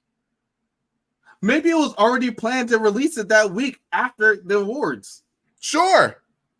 But let's And then do he gonna something. slap somebody. Let's do something. This is marketing. This He is just marketing won an 101. Oscar. No, Like- he did the slap before he won the Oscar. The slap happened before he won the Oscar. Let's do something Then so fucking why wild. would he plan to slap somebody? Why would Chris Rock? I think Why the would slap Chris Rock? happened. Why would Chris Rock say? Why would Chris Rock say to the crowd, "Oh, Will Smith just slapped the shit out of me," after he got fucking slapped? Because Chris Rock knew nobody was going to believe this was happening. Why did Chris Rock not So be? he had to verbalize. Why did Chris Rock being another black man not fucking start swinging? Because Will Smith is bigger than him. Chris Rock Do is you a little think more Chris- frail than Do Will you think Smith. Chris Rock is a fighter? No, I really don't think he's a fighter. No, But- Chris but Rock has been his instinct, life talking his way out of shit. But instinct, impulse, like, yo, somebody slaps shit out of you. You're gonna just be like, oh, And he probably didn't I'ma take expect that? Will to do it. I don't think he expected Will to do it. No, right? he was a Yeah. So shock. I don't. It might have been more of the planning, like spur of the moment. Like, yeah, I'm going to go do this right now. Like I think he thought Also- about. Will Smith knew what he was going to do when he was walking up on that stage. I don't think he pre-planned it, before that. Because Will Smith, again, I'm the not- only when he thing that stood could up- happen for again, Will I'm Smith not saying I'm think not- when Will It Smith stood up and started walking, didn't he happen. knew But he had to do something He had to to do make something. himself. He had to do something, right? I think when Jada, he looked over at Jada, and he stood up. And he was already yelling, talking shit, and then Chris Rock kept going, and he was like, "All right, now I still have to continue." It's simply when keeping it real goes wrong. What's wrong? That's Sure. it. Sure, That's it. That's Sure. it. I don't. sure. But see, luckily for Will Smith and his career, I don't think it went wrong. I don't think no one demonizes Will Smith for that. Will We think Smith it's a did crazy Let's moment. Get Jiggy with it and made millions of dollars. There's no way anybody else would have done that job. No, I agree. I agree Will with Smith makes all some of your weird points. career decisions. And I he agree gets with away all of your it. points. I just think the fucking timing of his book released the same fucking week is very, very convenient. Okay, It's very I'll give you this. suspicious. I'll give you this. The fact that he didn't postpone the book release is definitely him playing off of a situation. Another point that Oh yeah, has Claudine been says made- still Team Wilson. Claudine says Another- still Team Smith. I'm Another with you, point- Claudine. another point that has been made Team Smith, baby. Another point that has been made is that the entire family has always been like that. right? Like always, I'm not saying like stirring up drama for the sake of drama, but yeah, dramatic. stirring up drama. They've been dramatic, right? Yeah, It's a family full of actors and talented people. I'm gonna give them their flowers. Willow is extremely talented in music. Jaden is extremely talented in music, and he's come up as an actor. Will Smith is Will Smith, and Jada Pinkett's the only one that's like, I don't know what the fuck you're doing. Remember, but I know Willow had a hit song. Oh yeah, like a grunge rock song, and she's fucking amazing, you know. But like, it's one of those things. The family has always been like that, right? Like always trying to stay relevant for some reason. Now Will Smith doesn't need that, like you said, he doesn't need that. He doesn't need to stay relevant, but it is still his family, right? And he's gonna do anything to support his family. So there's always been this kind of like need to get back into the public eye, like Jaden Smith when he was on Twitter, you know, like when he first started Twitter, like Jaden Smith when he was on Twitter was a fucking nut. Like, what the fuck was that? Like he was saying like the wildest shit ever, and everyone was like commenting like, what the fuck are you talking about? What are you saying? Like, it was just like he thought he was on like some like next level shit. Maybe he was taking like meth or some shit like that. But this dude was always speaking some shit that was just out there, like left, you know. Yeah, and like he was fucking with the crystals in that junk. Like he was fucking saying some outlandish shit. This thing was super close to saying the Earth was flat. Wow, I think he might have said that. Did he say that? Because I remember some rapper came out and said that. No, there was a rapper who came out and said that shit. I can't remember his name. It was a Big Sean. No, not Big Sean. Somebody else. Anyway. But it's like it's always been, and I feel like this has been spearheaded by Jada a lot of the time, because she's the only member of the family who not only feeds into it, but who is also not actively in the spotlight, right? Willow was in the spotlight for a while, you know, with my hair back and forth, and then she was just fucking everybody, like everybody under the sun. Oh yeah. She was bad. Oh, she was bad. It was fucking bad. She was fucking everybody, right? Like she went through her teenage years. Cool, you know, you do you. But Bob, like, B.O.B. said the Earth was flat. That was a rap. Yeah. Hey, what the fuck? But like Jada was the only one that was not like actively in the spotlight, and she wanted to be.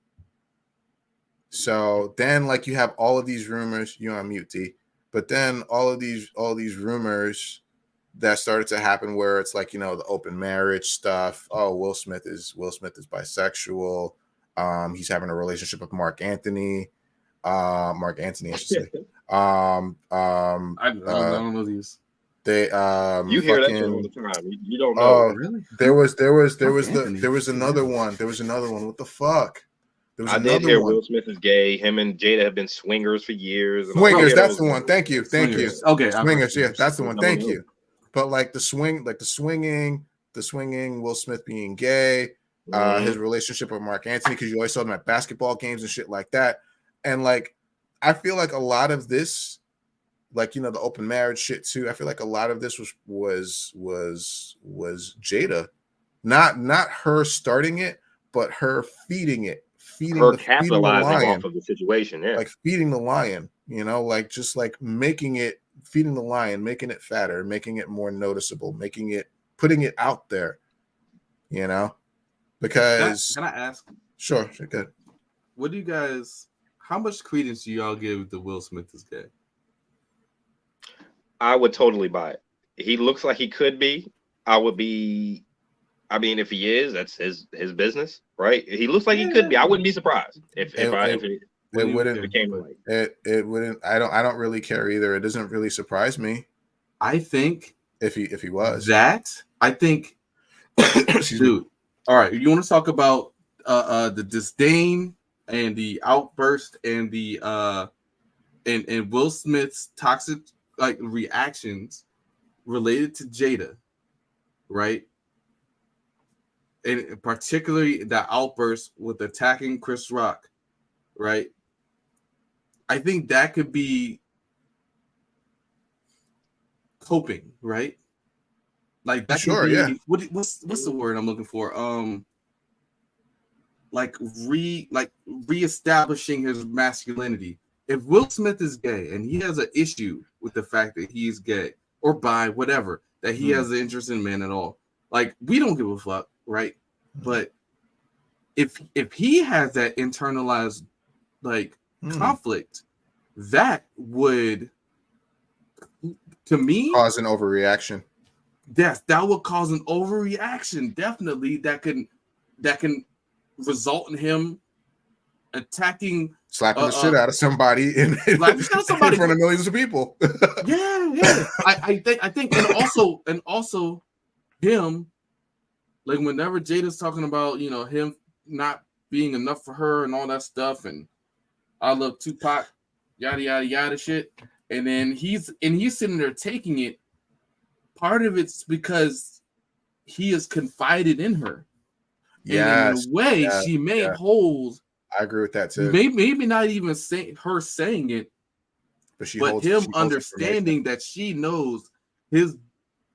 She knows what he would keep it a secret. Yeah, that could cause him to even that can maybe fuck with his career. Either cow towards her, like he would always bend the knee towards her. Right, knowing that she is his confidant and we never betray her. Not that he should, whatever, because they're married, whatever. But like, anyway, just me thinking about that, like, for me, that does kind of like lock in some puzzle pieces for me. Yeah, and we will never know. I think that Frank's point, I like, and it's not in his memoirs. I know that much. Jada definitely had the red book. Read it. I'll read it. I'll read it. The same week as the fucking slap. Go ahead. I'm sorry. Go ahead, D. Jada had the red table talk show before the infamous slap, right? The slap seen around the world. Yeah. So I definitely think she's capitalizing off of the actual slap. And man, they've been separated since 2016. I think whatever kind of deal, I think everything boils down to money.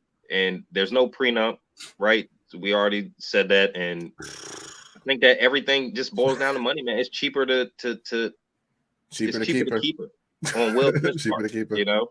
And like whatever kind of situation they have worked out, whether Will Smith is gay or whether Jada's moved on, is in another relationship with someone else, I think that all that stuff has been worked through. You know, apparently they still she's responding to his social media post, and so they seem like they're in a good place. And I'm telling you, man, the only way I can rationalize Will Smith slapping Chris Rock, it was an impulse. I don't think it was planned for a book. I could see that though, Frank. They're gonna come out with a joint book.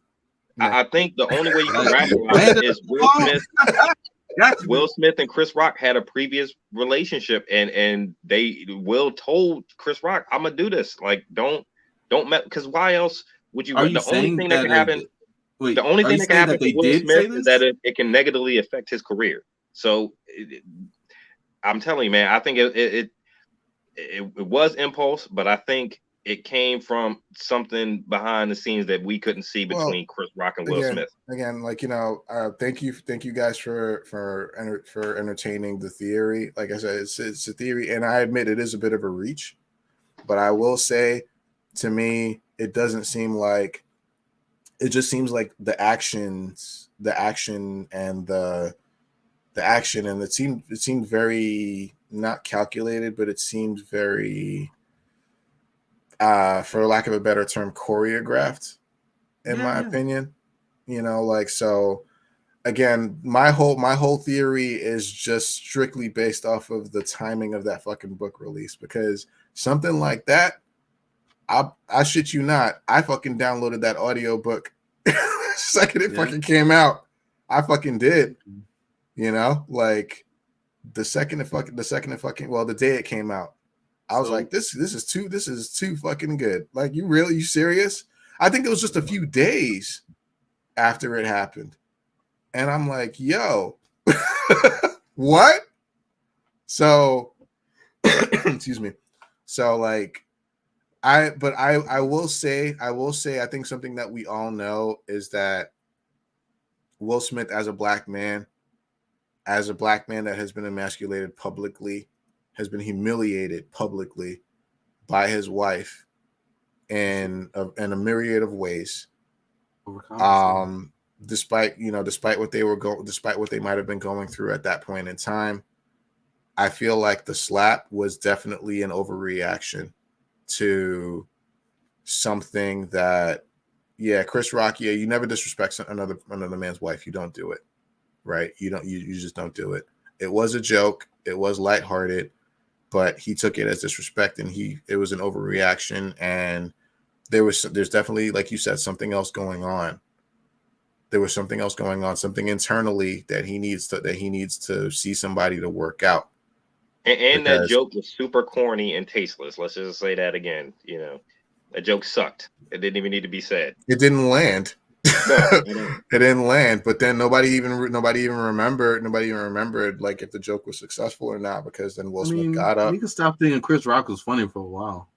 And honestly, has Will Smith been humiliated in your eyes? Like, I don't think has Will Smith been humiliated to you personally? Like, absolutely. Do you look at Will Smith as any man because of what he's going through with Jada? No, I'm not looking at him. I'm not looking at him as less of a man. I'm looking at him. I'm looking at what she is doing to him. To me, she looks like the clown in the situation. She looks like she's the one reaching for attention, and she's the one reaching for star power. She definitely is, but he is the one. He is the one that is suffering as a result of her bullshit. Maybe it's my mythos for Hollywood and famous actors, right? But I feel like, why do you care so much about Jada, Will? Like, you can, if getting someone to love you, look, I guess maybe they truly do love each other. Maybe there is something to the fact that he loves her and he's infatuated with her. But I'm like, look, you're Will Smith, 16 plus years, 20 years. How long they been together? A long time. If you have a friend. Yeah. If you even have a regular friend who's you've known for that long, like their opinions always kind of matter to you, right? Imagine them being married for that long. Like, I don't know. I definitely feel like, you know, when you're married for like that long, you definitely get like I guess just me in their head.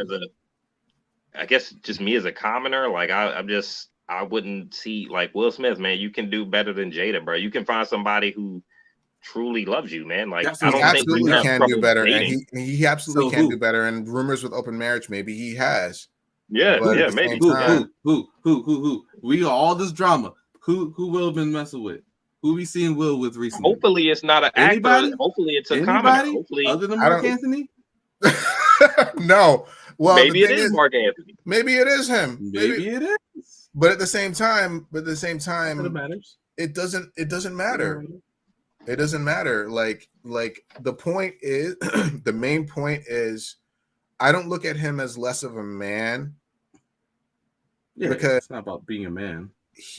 Well, the word emasculation comes up, and you think about manhood. You know, like you're taking my manhood when you emasculate. She is doing that to him. It's not about how we see it, how we see it. It's about straight up what she is saying about him or to his face. That's fucked up.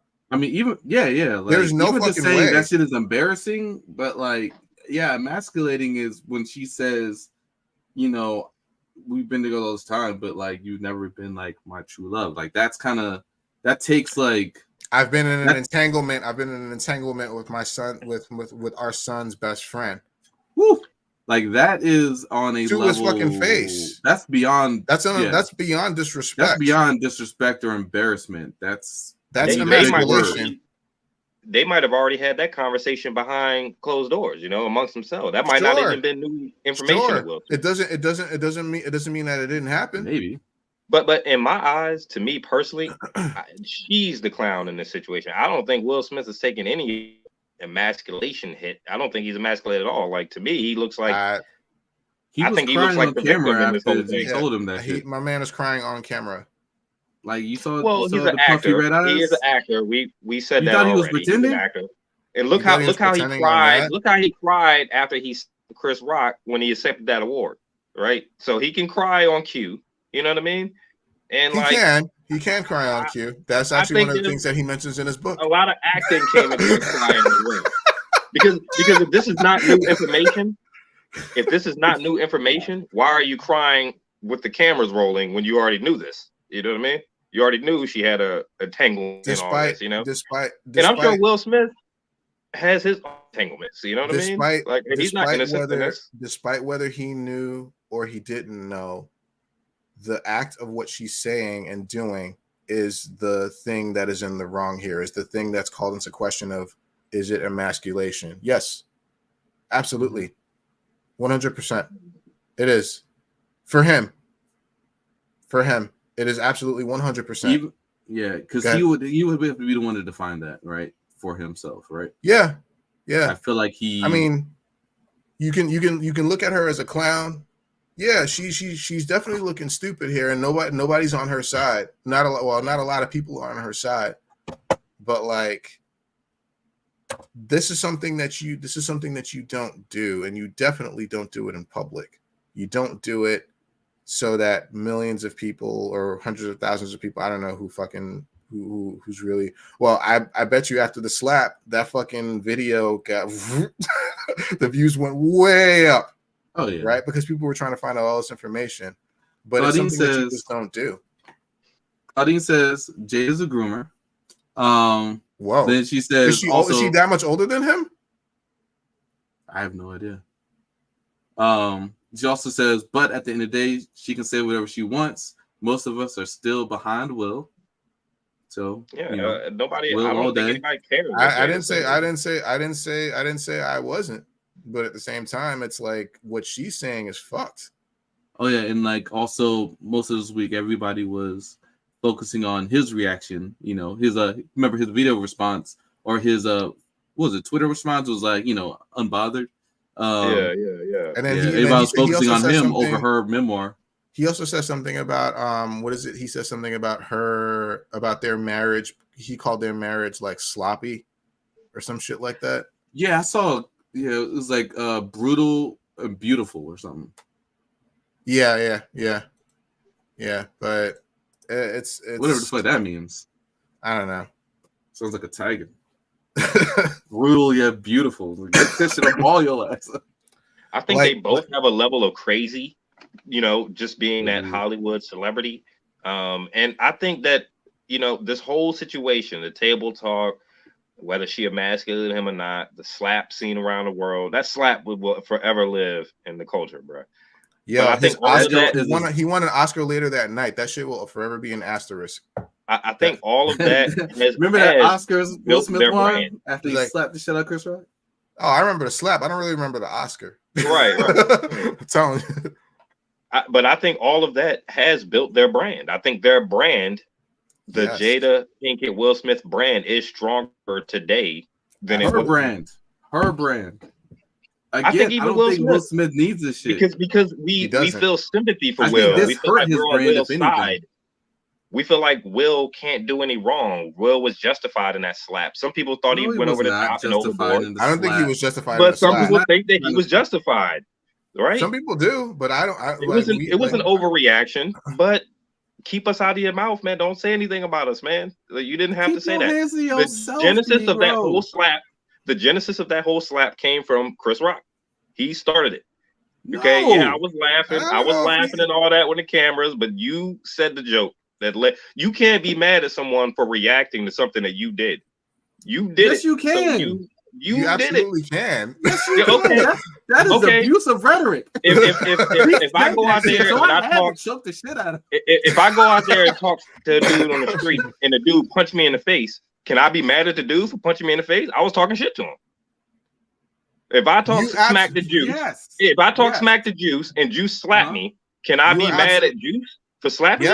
Or do I got to be mad at myself for talking? Because I should have more control than attacking you absolutely can be mad because I'm just saying, man. I don't know because depending on what was said, if he's talking shit to you, it's just talking shit. Does not deserve a punch to the face. Every situation is different. Also, there are levels to reaction. He said a joke. About him. Remember, Chris Rock was doing his job, right, when he got slapped. That's what he was there for. Yeah, I'm make laughing at jokes. Frank. When he got slapped the shit out of him. Smacked the shit out of him. On the job, like he was doing that's his occupation, to make jokes. Like if you're gonna slap another comedian, which comedian we gonna slap next? There are levels to reactions, right? So like if Will Smith got up there and shot him, we'd say, oh, Will, what the hell are you going to jail? Why you can't do that? But he got up there and slapped him, right? So like you can't.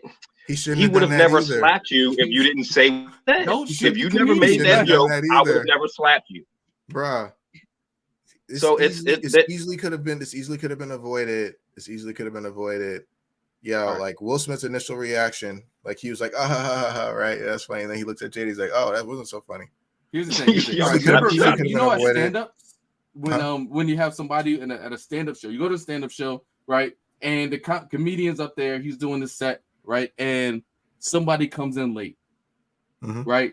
And the comedian starts joning on the person that comes in late, interrupting anybody. The comedian's up here. Why are they trying to get to the seat? He just going in on them. At what point should that dude stop where he's going and redirect himself to the stage to slap the shit out of the comedian? At which point?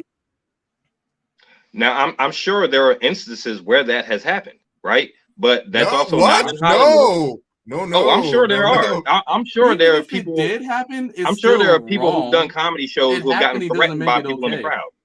Oh yeah, that happens all the time. And me personally, my personal brand, and those people are not in Hollywood though.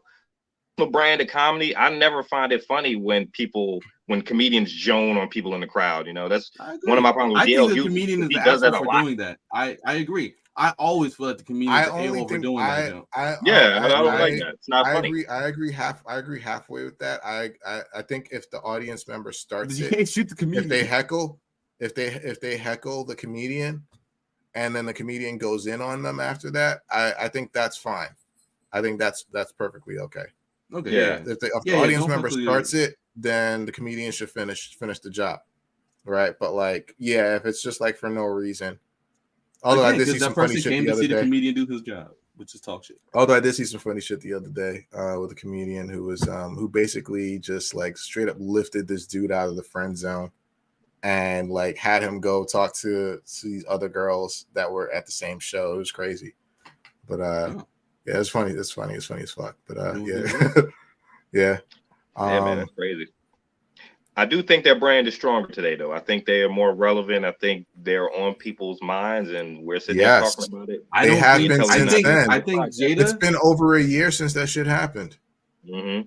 I think Jada is going to be considered borderline crazy very soon. Like, I mean, she's already is, but like, I think it's really going to show up because her talk about. Man, I don't want to get back into this because I know we got other stuff to talk about, but.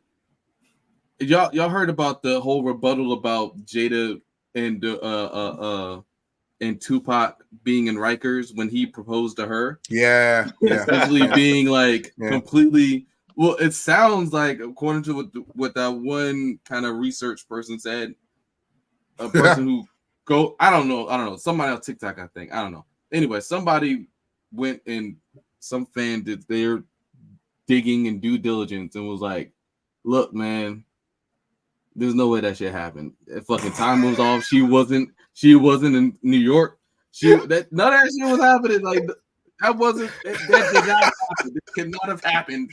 Not in the time frame. Not the fact that he was already married in prison with the wife who was right there, who was visiting all the time. The Jada P gonna come across country to visit him, and he gonna propose to her.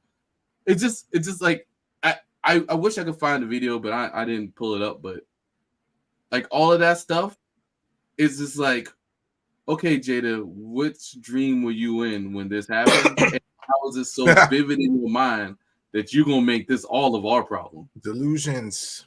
Like delusions, right? To be honest, man, I don't blame Jada for that whole Tupac thing because she was young. She probably was in love. You know, I mean, you go through those moments, especially when you're young. Maybe Tupac was her first love. That was the first one that she really was in love with, and then he got murdered tragically, and that's how the rest of her life progressed. But I'm not gonna hate on her too much for being kind of infatuated with Tupac, and This is no, it's not about her being infatuated. It's about her making this shit all of our problem. And she's not. Well, I mean, and she's got, tragically he passed, right?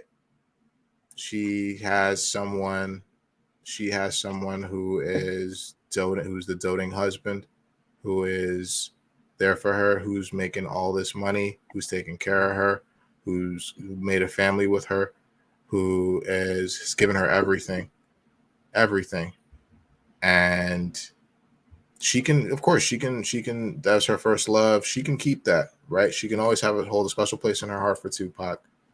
But to tell this man that has done everything for you, and that we went before God and country, God and state, saying, I love you and I want our bond to be forever. I want to marry you and we will be together forever, better or worse, and all of that. And to tell him that you will never, ever measure up to this man who died a very long time ago. And that we've been a family for 2 decades by this point. That's the fucked up shit, right? Like, that's the fucked up shit. That's the shit that it's like, you can keep your special place for Tupac, but this man has given you everything. Keep it inside. Yeah. Don't fucking say that to this man who has done everything for you. Now, I'm sure he's not perfect, and he's probably toxic himself and all this shit. Everybody's got their own problems and their own skeletons and shit like that. But like, this man, you went before God and country and said that you were that you wanted to marry this man in front of everyone, in front of all your friends and family. You had a wedding and you got 2 kids. Why would you say something like that? They were both young when they got married, and feelings change. They do for outside of Hollywood. So feelings absolutely changed. Feelings absolutely changed. But if feelings change, be an adult. Be an adult about it. Feelings change. Be an adult about it. Separate. And don't do it on the red table talk. Don't do it in front of millions of people. I'm telling you, that is just to build a brand and to make it get some kind of publicity. Yes. You know what else is to build a brand? Slapping the shit out of a comedian in front of millions of people, and then releasing a book in the same week. That shit is a coincidence. I give Frank that, man. There's something to that theory, bro. I don't do that. No, there's something to it. I ain't even think about that shit, Frank. You're right. He did release a book the same damn week. What the hell? Did Will Smith ever slap anybody else? Not in that capacity, not publicly in that capacity. Like, that was some wild shit. Has he ever been arrested? Not that we know of. Not that I know of, yeah. That's why I personally need don't something, guys. They usually throw that shit away because they have all that money. But again, you look at it though. If Will Smith wasn't Will Smith, if he didn't have all that money, it wouldn't have just been a slap on the wrist that he got. Right? You're banned from the Oscars. You're banned from the Oscars for 10 years. That's all you're getting, right? No, and they wouldn't even have done that. They wouldn't even have done that if there wasn't public pressure on them to do something. You know what I mean?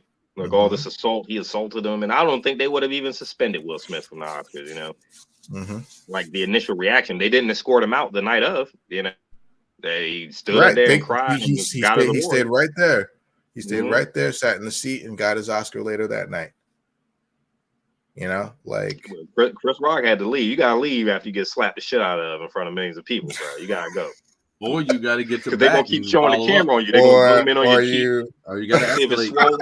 You can't stay there, but you gotta escalate or you gotta leave and wait backstage. And then when Will Smith goes backstage, use the bathroom, some shit's like, yo, great job, dog. Yo, you really sold that slap. Yo, you did great too, man. Look at your face. Oh shit, I hit you that really hard. Damn. Will, what the hell? He's like, you know what? You can read about it in my book coming out on Tuesday. What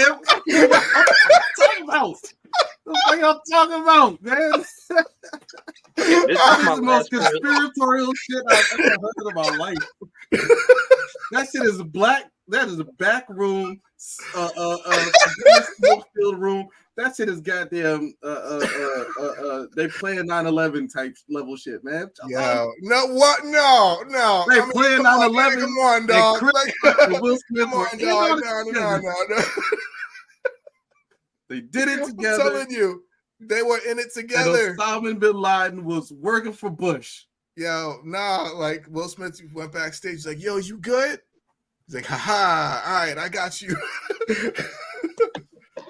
That's why I personally don't think emasculation is the right word to use in a situation, because we all look at Will Smith like the sympathetic one. I don't think he's been negatively impacted by this at all. I think I still hold Will Smith in just as high regard as I did before. You know, you're looking at. I think you're looking at emasculation in a different capacity. Like, again, what other capacity is it to look at? I mean, it's a word, emasculate. What does emasculation mean? You know, emasculate means to literally take strip away of dignity and strip of man, strip of masculine, right? Strip away masculinity. So how has she done that? In your opinion, she's done that by airing out their dirty laundry in front of a lot of people. No, not airing out their dirty laundry. By telling him. By taking that from him, right? When she said those things about Tupac to him. Because I think most people are looking at it like, why do you even care, Will? Why do you even care about, like, you know, like, we don't care about what that's their relationship. Coming from a person's wife. If I'm not trying to put anybody in the shoes, but it's like, if your wife said that to you. But have we been separated for 7 years when she said this? Doesn't matter. I mean, I think there's like, I don't know. I just don't feel like emasculation is the right word. Like, maybe they're not maybe enemies. Embarrassed. Maybe embarrassed. They're not enemies to me, and I think they do love each other. I do think they love each other, as toxic as they be, right? Like, I do. I feel like to hear that from somebody who you've been with that long, it's like it's almost the ultimate betrayal, right? It's also the medium that she did it, it's the medium that she said it in. That's what brings it to the next level, right? You want to tell him that, you tell him that privately. You tell him that shit privately. Y'all can talk, y'all can make your plans, y'all can do whatever you want. You're separated. Go to therapy, do whatever you need to do. But you don't do it, you literally don't do it in front of millions of people. And then right before that, I think it was right before that, say, oh, by the way, let's talk about how when I cheated on you with our son's best friend. That was more fucked up than all the Tupac. Like, you'll never match up to Tupac. I'm like, what? I don't know if it's more fucked up. I think it's because the Tupac shit is it runs on a deeper level. That's my opinion. I don't know, but you went behind my back with my son's best friend. It couldn't have just been like some guy you met. It had to be like it could have literally been anyone. It could have literally been anyone. I think the Tupac shit runs deeper, right? Like, this is a man who has been gone for over 20 years, right? And despite everything that we've built together, that we've done together, that you've done for me, that I've done for you, that we have cultivated, I'm literally telling you that you are not enough man for me. And that I'm still thinking about this nigga from 22 years ago, 23 years ago. She probably trying to piss Will off, so Will be like, "Fuck, I'm getting divorced," and then he gonna have to break all that money. Check. Maybe. Yeah. Hey, that's more than a maybe. Right? She's planning on that shit to happen. Arguably, what you guys said earlier about the divorce thing, I mean, that started from that perspective, that makes a lot of sense. All of these are this slow, methodical, like she's cutting the strands on the rope, man. A little bit at a time. A little bit at a time. And he's in there like, I love you, girl. Motherfucker. but Like, like, I love because you. I like love you. because you see like so many places. You see so many places say shit like, you know, like people are commenting, you know, they have whatever they say, and you know, people are like, just fucking leave her, just fucking divorce her. Why the fuck are they with? Why the fuck is she with her? And it's like, Shit every year. well, he was dumb and he didn't make her sign a prenup, but at the time, you know, he was getting up there in popularity. But and when they got like, married, he was nowhere near the star power that he is now. Like I don't. he was getting there. I would be interested in his net worth when they got married versus today. You know. I think even if you count inflation, he was getting there. He's pretty much been in the same spot. He just jumped to movies, right? Like he went from music to TV. That show is hella popular. He's making all the money. He was a superstar, and then he jumped to movies, and then he took off, right? Like more than stardom, like just next level shit. He was the most bankable actor in Hollywood at one point. Like he was like the Robert Downey Jr. or The Rock in like the mid 2000s, you know? So it's like, yeah, like it's like people are like, why don't you just leave her? Just divorce. Well, she didn't sign a prenup, so she's gonna take away like $500 million. You know, like she's gonna take away like a lot of my money, and the assets in the house is probably gonna go to her, and the kid's probably gonna want to stay with whoever. It's a fucking messy business. You have to pay her. Look, all that you still gonna have to pay her alimony and all this. Like, yes, you're gonna not even be worth it. You have to pay child support, alimony. Yeah, she's gonna take him to the cleaners. Which is totally not fair. I mean, there has to be some common sense that comes into it, right? Like, first of all, Will should have signed that prenup, and I'm not sure whenever you guys want to move on. Real talk. The justice system is not in that sense. I don't think the justice system favors the male. Men. I think it favors women. But there has to be some common sense in there, right? Like, can't Will sit the down justice and talk system. to the judge? Like, look, man. There's logic behind it. I'll leave it at that. I mean, there is a logic behind it, right? But you would think that there would be a cap, maybe. Yeah, cap at some point. We can't give you 500 mil. We'll give you 150. You know, nah, you can live. You can live the rest of your life comfortably. I think like maybe unless he I mean, she could go for it all, to be honest with you, because again, she didn't sign that piece of paper, so she could go for it all, right? Depending on like how she can spin it, how she has her lawyers spin it and shit like that, she'd go for it all. So we're talking about more, 500 million is a bit of a stretch, but like, half of his net worth, if not more. According to MSN, Will Smith's 2023 net worth is $350 million. So she's gonna go for at least 200. She can go for like 200 mil.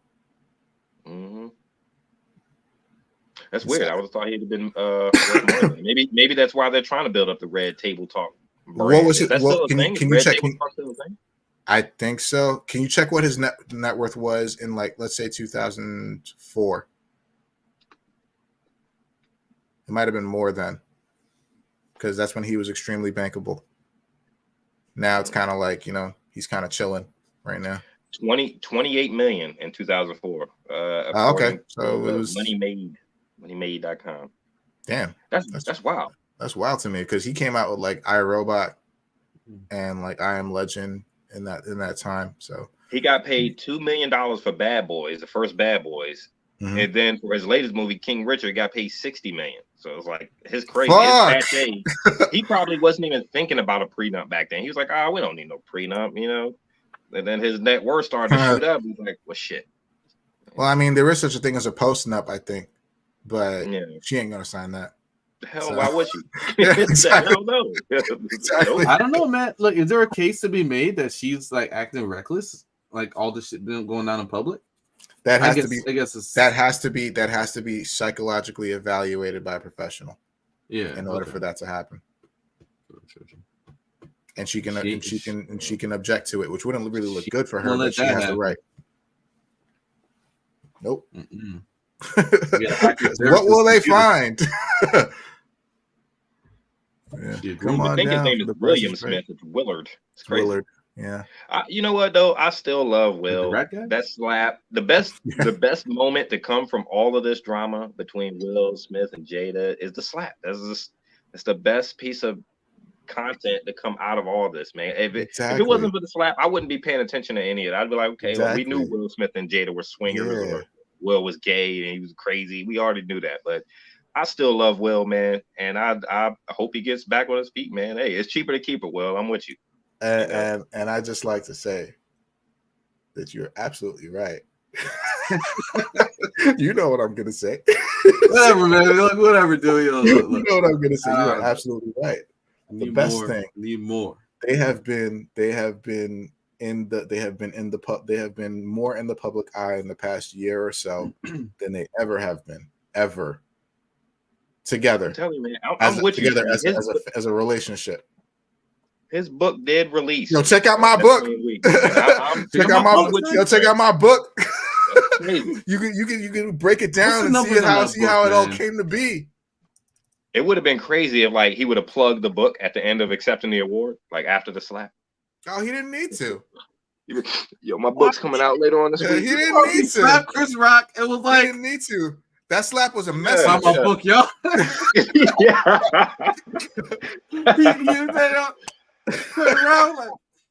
That slap was a straight up message. You wanna know why I did that shit? Buy my book, son. Yo, buy my book, nigga. Yeah. Buy my book, Like I signed that shit for you. Oh shit. Yeah, man. That's funny. Hey, y'all want to do all right, we had 2 hours and 11.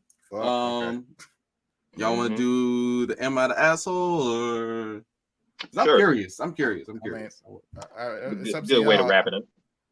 Okay. All right. So I don't know if you want to like introduce the segment or something, or just want me to talk. AMITA. Oh, okay. All right, we don't have anything. So okay. So this is a whole Am I the Asshole story. If you're interested, You got this one off Reddit, right? Or... Yeah, I got it off Reddit. There's a whole subreddit devoted to Am I the Asshole. So yeah, if you want to go for Am I the Asshole stories, you can go to the subreddit. It's a lot of stories there. Anyway, so to paint a picture, there's this couple, and they have a daughter. This daughter is in a school. She's in athletics in a school, soccer, in a school that's out of country. So the husband and wife make a plan to go see their daughter for one of her tournament weekends. So the thing is that the wife is notoriously late for everything, right? She's one of the types of people that you got to say, hey, that the party's really if the party's at 7, you got to tell her it's at 6, and then she'll show up at 7:30 either way, right? So they get on. Family. Say again. My entire family. you know the CPT. You know how it is. And the funny thing is, I don't even know if they're CPs. But anyway, so they make plans. They have to get on a flight. So when they get to the airport, their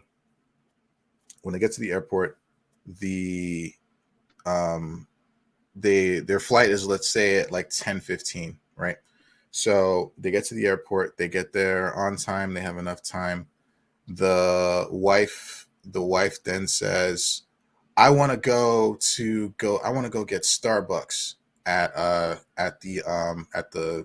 Starbucks that's like close by. And the husband's like, well, honey, there isn't a Starbucks close by. The Starbucks is in another terminal. You're gonna have to take an air tram to get to that terminal. And we're kind of getting down to the time we're about to board. She's like, well, I want my coffee. So he's like, okay, but please be back in like 15 minutes. So she goes, and 5 minutes go by, 10 minutes go by. They're starting to board the plane. And so he's texting her frantically. He's even calling her. There's no answer. 15 minutes go by. Literally, everyone's boarding the plane, and he's stuck there waiting for her. So he's like, "Oh shit, what do I do?"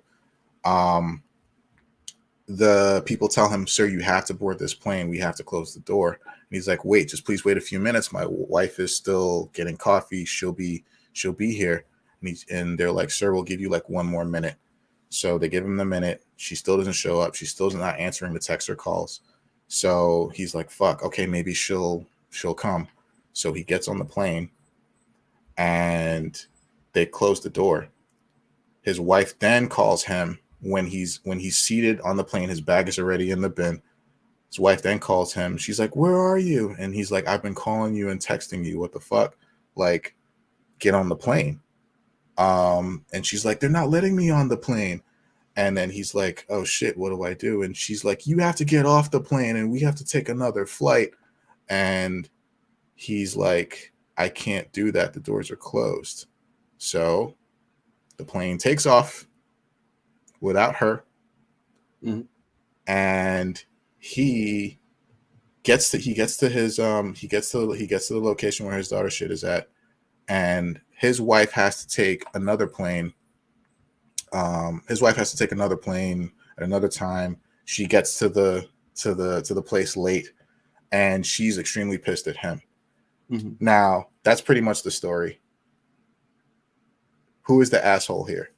Is he the asshole? Is he the asshole for not wait? Is he the asshole for not getting off the plane, or not waiting for her? Or is she the asshole for going to a fucking Starbucks that was not even in the same fucking terminal, and wasting all the time, not responding to his texts or calls, and then literally getting back to the terminal at past the last minute? Who's the asshole? Dude, this is not debatable. She's the Who's the asshole. asshole? Like, she's the asshole. Mm-hmm. She's the asshole, right? Why? Like, because she didn't have to get coffee. Well, she said she had to get coffee. It just didn't have to be from a different terminal. Yes, Claudine.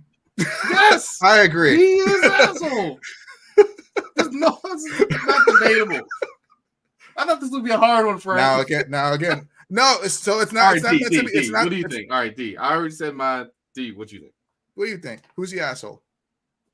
In this particular situation, I would say her. Like, you didn't have to get Starbucks. It didn't have to be specifically Starbucks. You know what I mean? Like, it could have been just coffee from anywhere. You know, and that's just kind of common sense. But on the plane. I think they say happy wife, happy life. So make your wife happy, man. Okay, go get her that coffee. Go get her what she wants. No. Juice, you better go walk and get that. You better go to the other terminal and get that Starbucks, bro. Would you do it, Juice? Would you go get Starbucks for her? To another terminal? You find no. out. And you know what? I would expect her. Don't have common sense in this situation. I would expect my wife not to ask me to do that. Yeah. Axe. Yeah. Don't be asking me to go to another terminal in 5 minutes with a fly. Mm-hmm. Damn, Claudine, Jesus Christ. Yeah, I would expect to be left. Right. So again, keep in mind that she's always late to things. Again, like the beginning of the story, she's always late to things, and I agree. She's the asshole because she was being extremely inconsiderate of their time, and the fact that she had to go get coffee at a different terminal just because it was Starbucks just created this whole situation where he's like, I have to get on this plane and I'm going to leave without you. So, so let's take into account, this wasn't a vacation. This was to go see their daughter's sporting event in another country. Mm-hmm.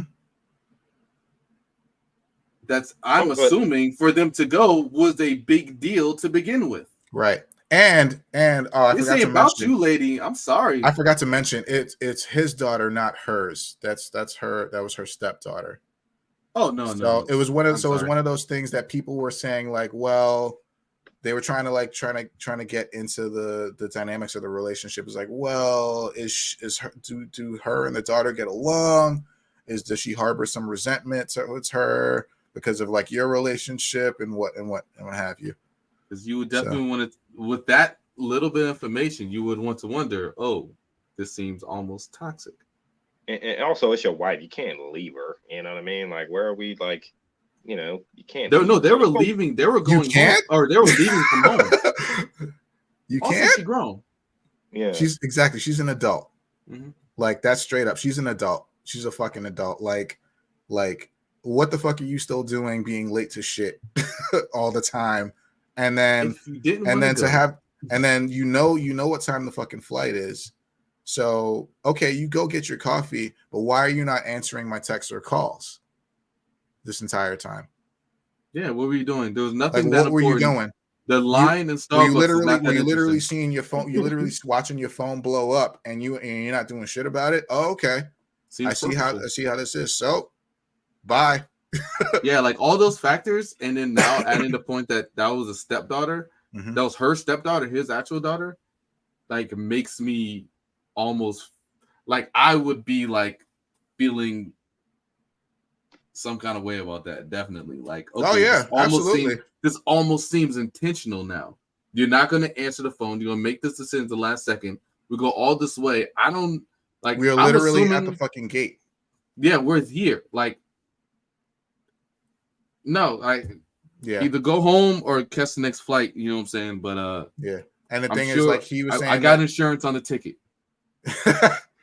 He was saying that she's mad at him, right, for leaving her, as if like she didn't leave, cause this to happen. Because remember, she was the one that walked away to go to Starbucks in another terminal, so she left him arguably. Mm-hmm. So yeah, that was the kind of the quick and dirty of it. But yeah, I think it was when Izzy actually told me this story, and then it caused me to go down a rabbit hole of more of these. But like when she told me the story, I didn't even let her finish. I was like, fuck that. I'm like, stop. I'm like, stop right there. I was like, stop. I like, stop. As soon as he went in the door, I'm like, stop right there. Stop right there. I know how this is going to end. She's the asshole because she's wasting his time. She's wasting his time, and she's being very inconsiderate of the daughter that they're going to see to support her for her sporting event. So, dude, when she said, I want to go to Starbucks, and there was 15 minutes left, and he said, there's no Starbucks in here, I was like, she's an asshole. Right at the beginning of the story. I know my mother. Right. And my mom would literally do some shit like that. Oh, really? Oh, shit. Let's go look at this thing over here. Hey, we got like 5 minutes before this thing goes down. I'll be right back. Just right there. 20 minutes later, you know what I'm saying? She's not doing shopping and doing a whole bunch of other stuff, irrelevant, and everybody late. And I mean, mainly it's for church or whatever we would go to in the morning, but like, you know, we being out doing an hour late to church. This is like, I took so we're just picking am I the assholes off of Reddit?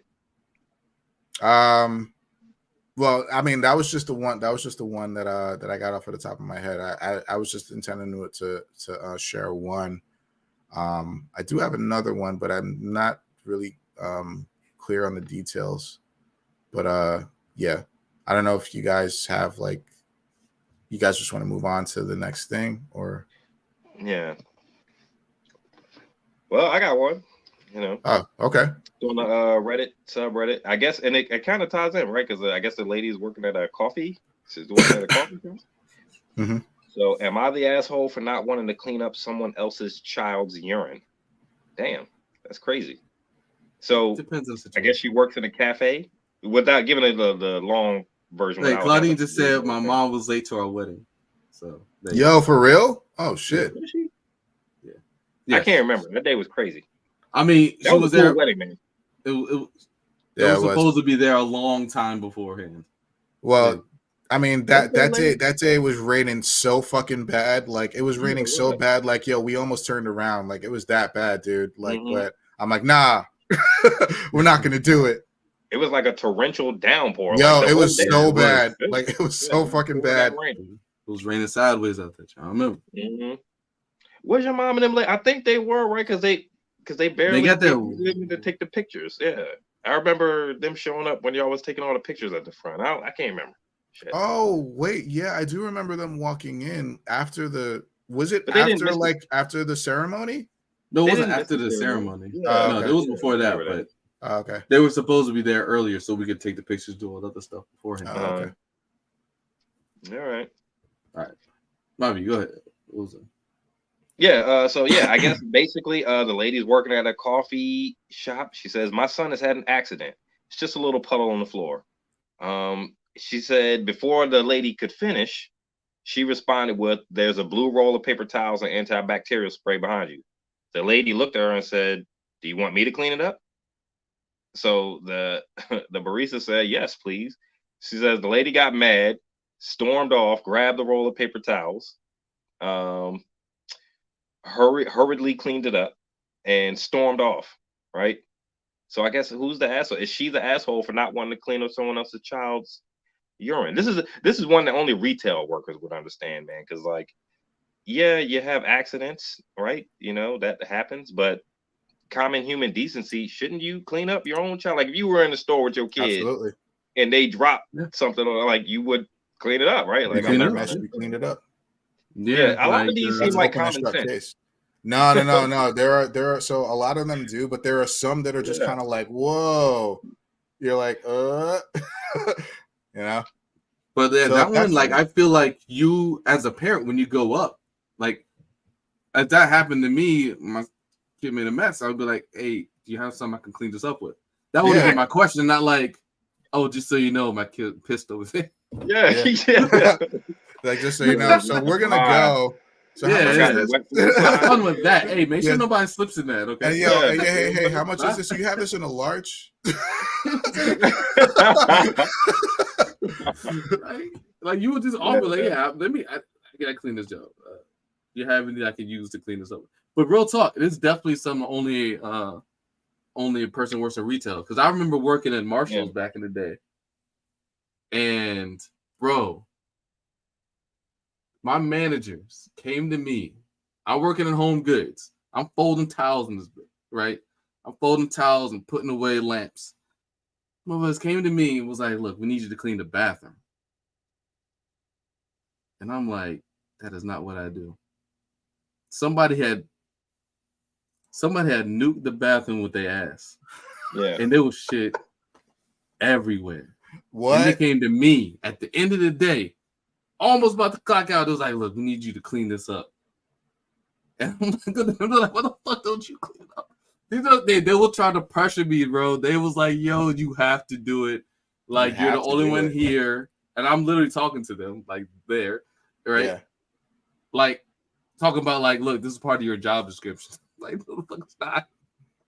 So anyway, this is something like, and the idea that somebody would just blow that joint up and just, like, y'all ain't even gonna try to, like, wipe the walls down and nothing? Y'all ain't gonna try to, like, ceiling, like, damn. They gonna knock it off the ceiling with a paper towel or something. They're gonna try. You're just gonna blow that whole joint up, man. Anyway, I'm sorry. That made me think of shit.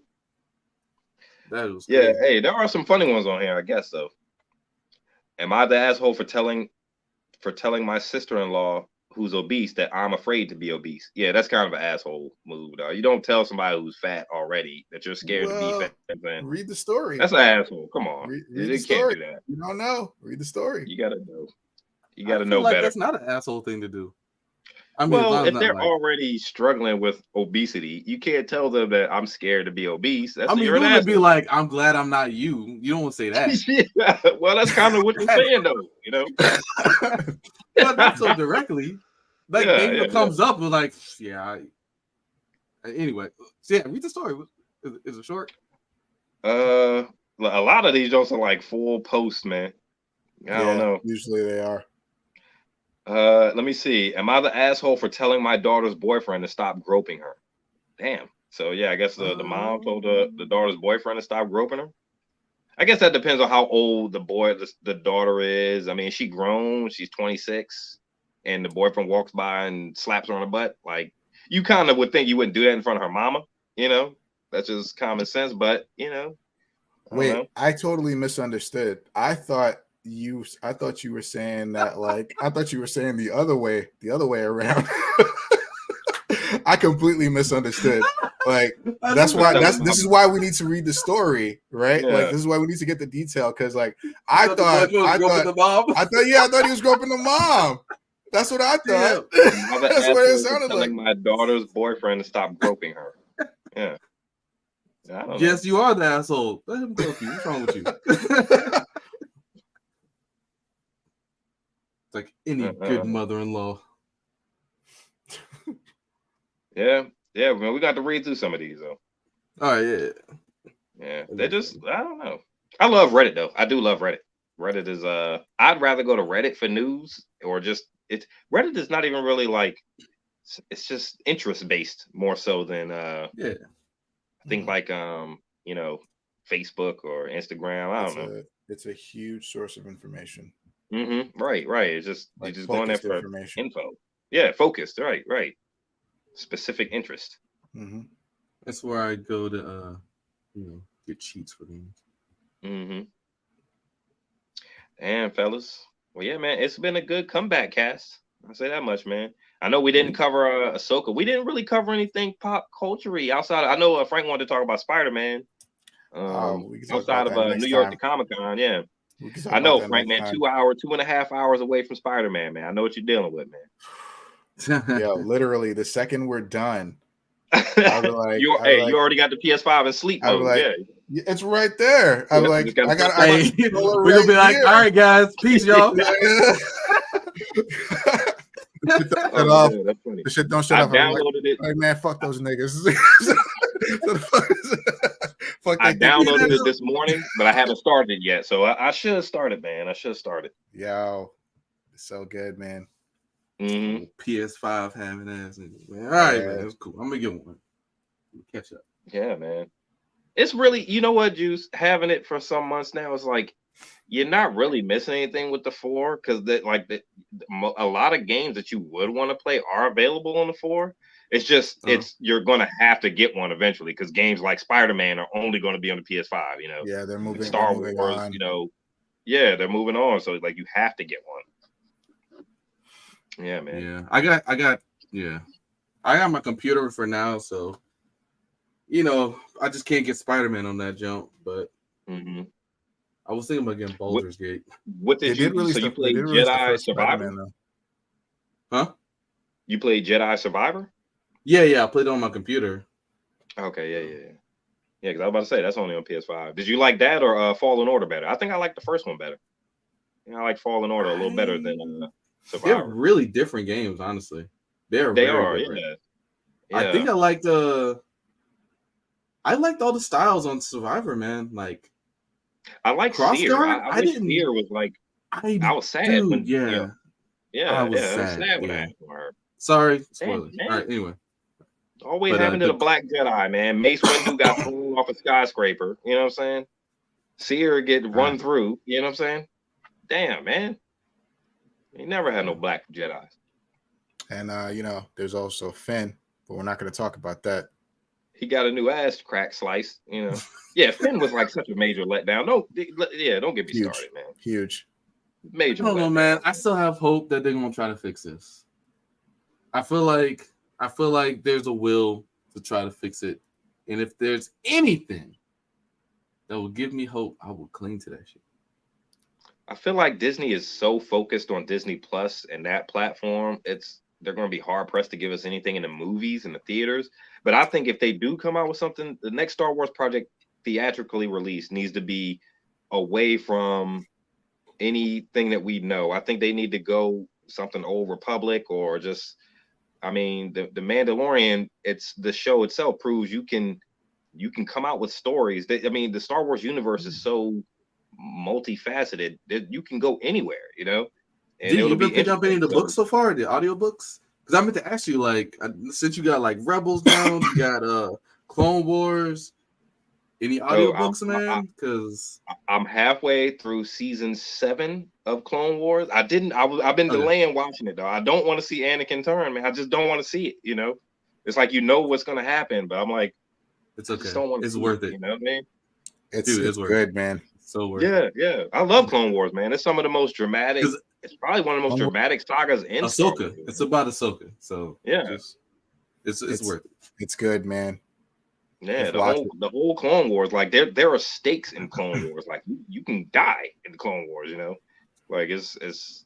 I thought Rebels was a little more kiddie, a little more for the kids, you know. And Yeah. I kind of like the grittiness of Clone Wars a little more than Rebels, but Rebels was. I was disappointed by General Grievous, his transition from Clone Wars to Clone Wars Episode 2.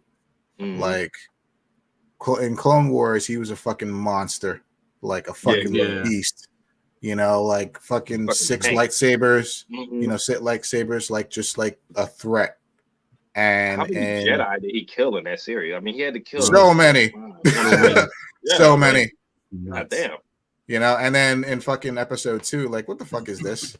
Like, what the fuck was that? Like this fucking just spinning blades. It's just it's like they can barely get that animatronic CGI shit working. Hey, that was his signature move. You know, he did that. But that shit was so fucking dope. But Grievous was running up the fucking walls on the ceiling and shit, like in the Clone Wars. Like he was zigzagging and dashing and all kind of crazy stuff. Yeah, he was badass in Clone Wars. He was so fucking good. Yeah, he was cool as shit. And then I don't know what the hell that was. Speaking about the transition from.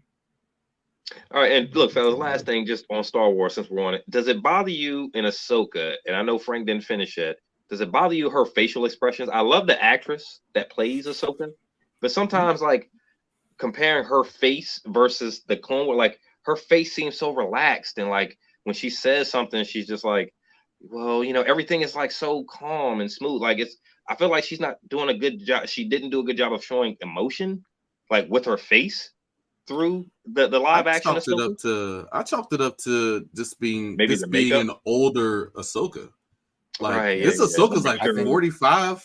I think it's both. I think it's both. Yeah, I think she's just much older and calmer, and then she's just under a ton of makeup, so she probably can't emote. But like those contacts, you would see her side eyes though. Like she definitely had the Ahsoka side eye. She would give. Mm-hmm. Like she you would see that, right? But overall, like I just thought she was just like, you know, this is a more mature Ahsoka. Like she been through some shit, she seen some shit, she lost some shit, and she's like, you know. There was one point in Ahsoka where they mentioned the name Kanan Jarrus. They mentioned Kanan Jarrus, and I teared up a little bit, man. You know, I had to shed a tear for my man. Like Kanan. Real talk, he became one of my favorite Jedi. Like he was right, he was. I was like, damn, this dude was cool as shit. Damn, man, he was. Yeah, he was dope. I love Kanan, man. He was a blind Jedi, yo. He was fighting like shit. He would just be walking around like nobody's not a problem. Honestly, I could have watched the Kanan series. You know what I mean? Like just following Kanan. Like there's a comic Order 66. What did he do? You know, there's a mini comic book series. Joe, do you know that? Like I picked that John up. Like his master was Mace Windu's student. Okay, yeah. You know, like for a lot of there's so many ways you can go, man. Like the Clone Wars has been explored through the animated series, but like give us a movie trilogy on like, you know, following a Jedi after Order 66 or, you know, Old Republic. Like are the Jedi ever going to get back on their feet? God damn it. I mean, every piece of media we see, the Jedi are like getting destroyed, you know, like the Order has never been the same, like at all. Like maybe I guess the prequels a little bit. I want to know. What I really want to know is what happened what happened before the new series. Like, why is Luke so broken? I still don't understand why he's so broken. I don't know what happened to the Jedi Order he created. Like, I want to know what happened. Even the school he created, that shit got destroyed. So I'm like, damn, the Jedi ain't never gonna catch a break, man. They just always gonna be down. Like, bruh, can we get a series where there's an army of Jedi, like where the Order is back in form, you know? bro. I think that they're just following. I think they're just following like tropes, like after certain points, right? Like you got the like you mentioned the blind Jedi, right? Like any blind person in any kind of action setting is automatically amazing for some reason, Behind the right? blind samurai. Daredevil, Yep. Daredevil. You got Chirrut Imwe and Rogue One. You fucking look at Kane in John Wick 4, you know, like like I still haven't seen it. what? You ever seen John Wick 4? Fuck, dude, bro. man, like, it was an awesome wrap up to the. It's not even what is that? What is it called when you come out with 4 movies? It's not a trilogy, obviously. Quadrilogy. Quadrilogy. Okay, yeah. It was an awesome wrap up, man. Like I can't believe you haven't seen that, Joe Juice. We've been meaning to. I was trying to go to the theater, but then just never got around to it. Dude, I can barely watch a movie. Like it's. I feel you. Yeah, you got the babies. I get it. You see the first 3 movies, and you're like, how can they ever top this and do something cooler? And they do. You know what I'm saying? It's like, how the fuck did they do that? Yeah. It's like, how am I still so interested in him shooting people for 4 straight movies? You know? Dude. How many different ways can he shoot somebody? Yeah, do you remember? He does it. Yo, I'm still so impressed by the top down scene. You know what I'm talking about? You remember what I'm talking about? The scene with the dragon breath rounds. And oh, dude. Oh my God. Jesus. Like, every time he shot one of those, I was like, God damn. The person like, exploded. I was like, yo. Oh my God. Yeah, it looked crazy. Juice, you can watch it tonight, Juice. What's that shit? Yeah, it's so good. It's like 3 hours though. Mm-hmm. It's a beautiful. I know wrap Claudine wants to watch it. We just gotta sit down and watch it. Like, shot well, the action was amazing, and it wrapped the story up. You know. But yeah, getting back though, like it's just I think they're following tropes. So like, you know, the blind person being amazing in an action setting, and then you also have like the old person, right? The anime trope, like the old person being like broken. Like Yoda, why the fuck was he so broken? You know? And it's like, look at him. You know? He's like 3'9". Nigga's like 3'9". Years old. Like, he might be a little he's broken. He's broken as fuck. And it's like Luke is much older, and he's broken as fuck too.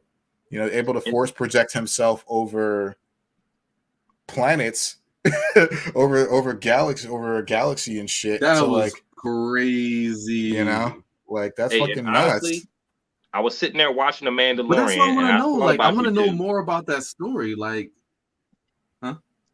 I thought about you too, man. I was like, these motherfuckers, y'all knew Luke came back in this joint, man. Y'all knew that shit happened, man. Okay.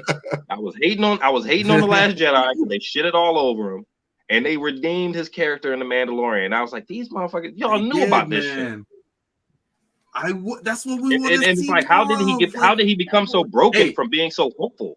Even in The Mandalorian, he had a hopeful, you know, talent is nothing without training. He won't truly be safe until he learns how to use his abilities, you know? So, like, how did he become so broken? They went down to the planet to go pick up Grogu and had all the stuff there. Yeah, and now he doesn't want to help Rey, and he just wants to sit around and shit. Like, what happened? You know? Yeah, you're right. I think that's the problem. I think that's the problem with the inconsistency between movie and TV. Mm-hmm. You know, where it's like people write themselves separate ways, and then to kind of try to reconcile that, it just starts to get messy. Yeah, for me, man, they Marvel shows and shit like that. You know, man, what's the last Marvel show I watched? Yeah, I know we're running long, but Loki season 2 came out. I heard it wasn't great, but I haven't even started it. I didn't watch the Nick Fury jump. I didn't watch it either. I heard that was fucking awful too. Man, so I think the next show I gotta watch is Andor. I heard Andor is awesome. I heard that was good. Best. Yeah. Bro, I am struggling through Andor, man. Like I started Andor like 5 times. I heard I'm on the 5th episode. So like that was like I watch like an episode every 3 months. Like that shit is hard. I don't know. It's just there's no Jedi. Like it's hard. I think it's because there's no like. It's espionage. It's also like you know what's gonna happen to him, right? In Rogue One. True. So it's like, you know, dude. Speaking of the Marvel shows, real quick. I know we're running long, guys. My bad, but I saw this question on YouTube, and I thought about you guys, man. I thought it'd be interesting to bring up on a cast one day. So the question, the poll was, who abused their power more, right? Wanda, Doctor Strange, Druid. You seen the movie The Eternals? Yeah. Mm-hmm. You remember the guy Druid who could control people's minds? Mm-hmm. You know what I mean? The one Eternal that could like get him to shoot and all that stuff. He was cool. Or Carly from Carly was from the Winter Soldier, Falcon and the Winter Soldier. The girl, the super soldier, the bad guy. You know? Yeah. So who abused their power more? Wanda. Who abused their power more? Wanda, Doctor Strange, Druid, or Carly. What does that mean exactly? Well, abuse their power. Like Doctor Strange is absorbing souls to try to bring back his dead wife, right? You know what I mean? Or Wanda is conjuring up, visions and, manipulating people to fit her personal needs. You know what I mean? So obviously, I think the answer is Wanda. But that's probably it. The only reason I brought it up is just because we were talking about Marvel. She absconded with the town. Yeah, that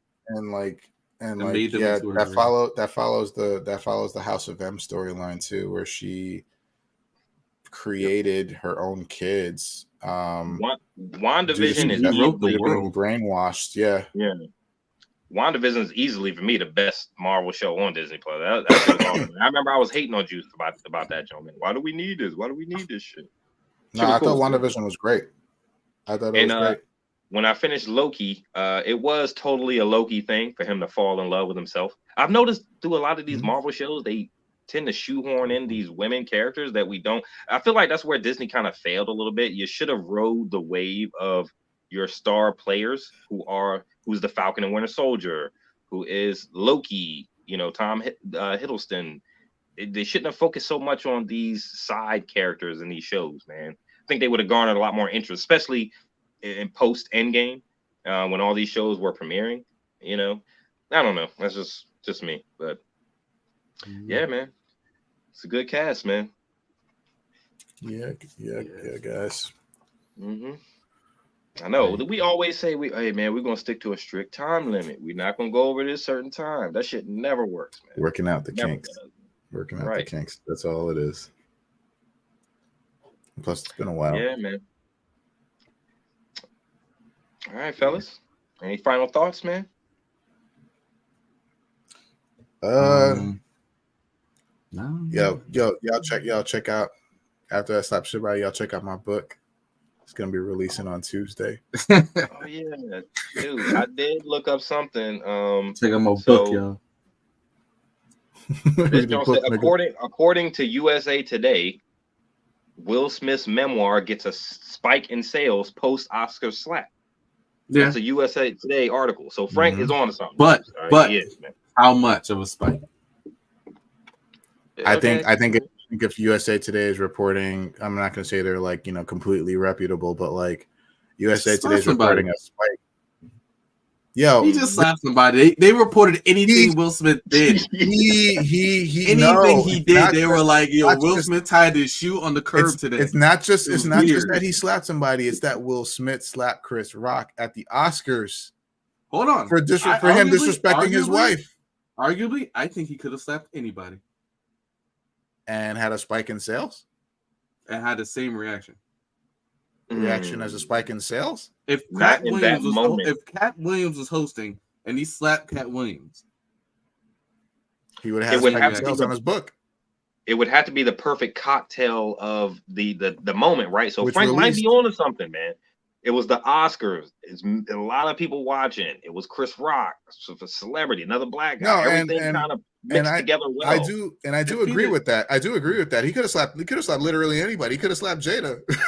Right? That would have been some shit. His career wouldn't have survived that. He also couldn't have slapped a white person.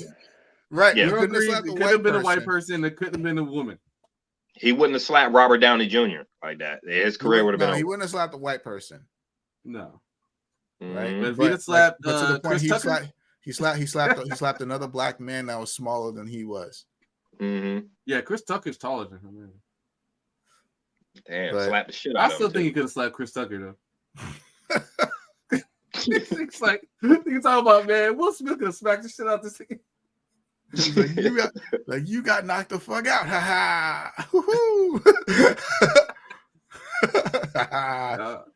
Yo, Yeah, man, that's funny. If he'd have slapped Kevin Hart, I think Kevin Hart would have tried to fight him. Oh yeah.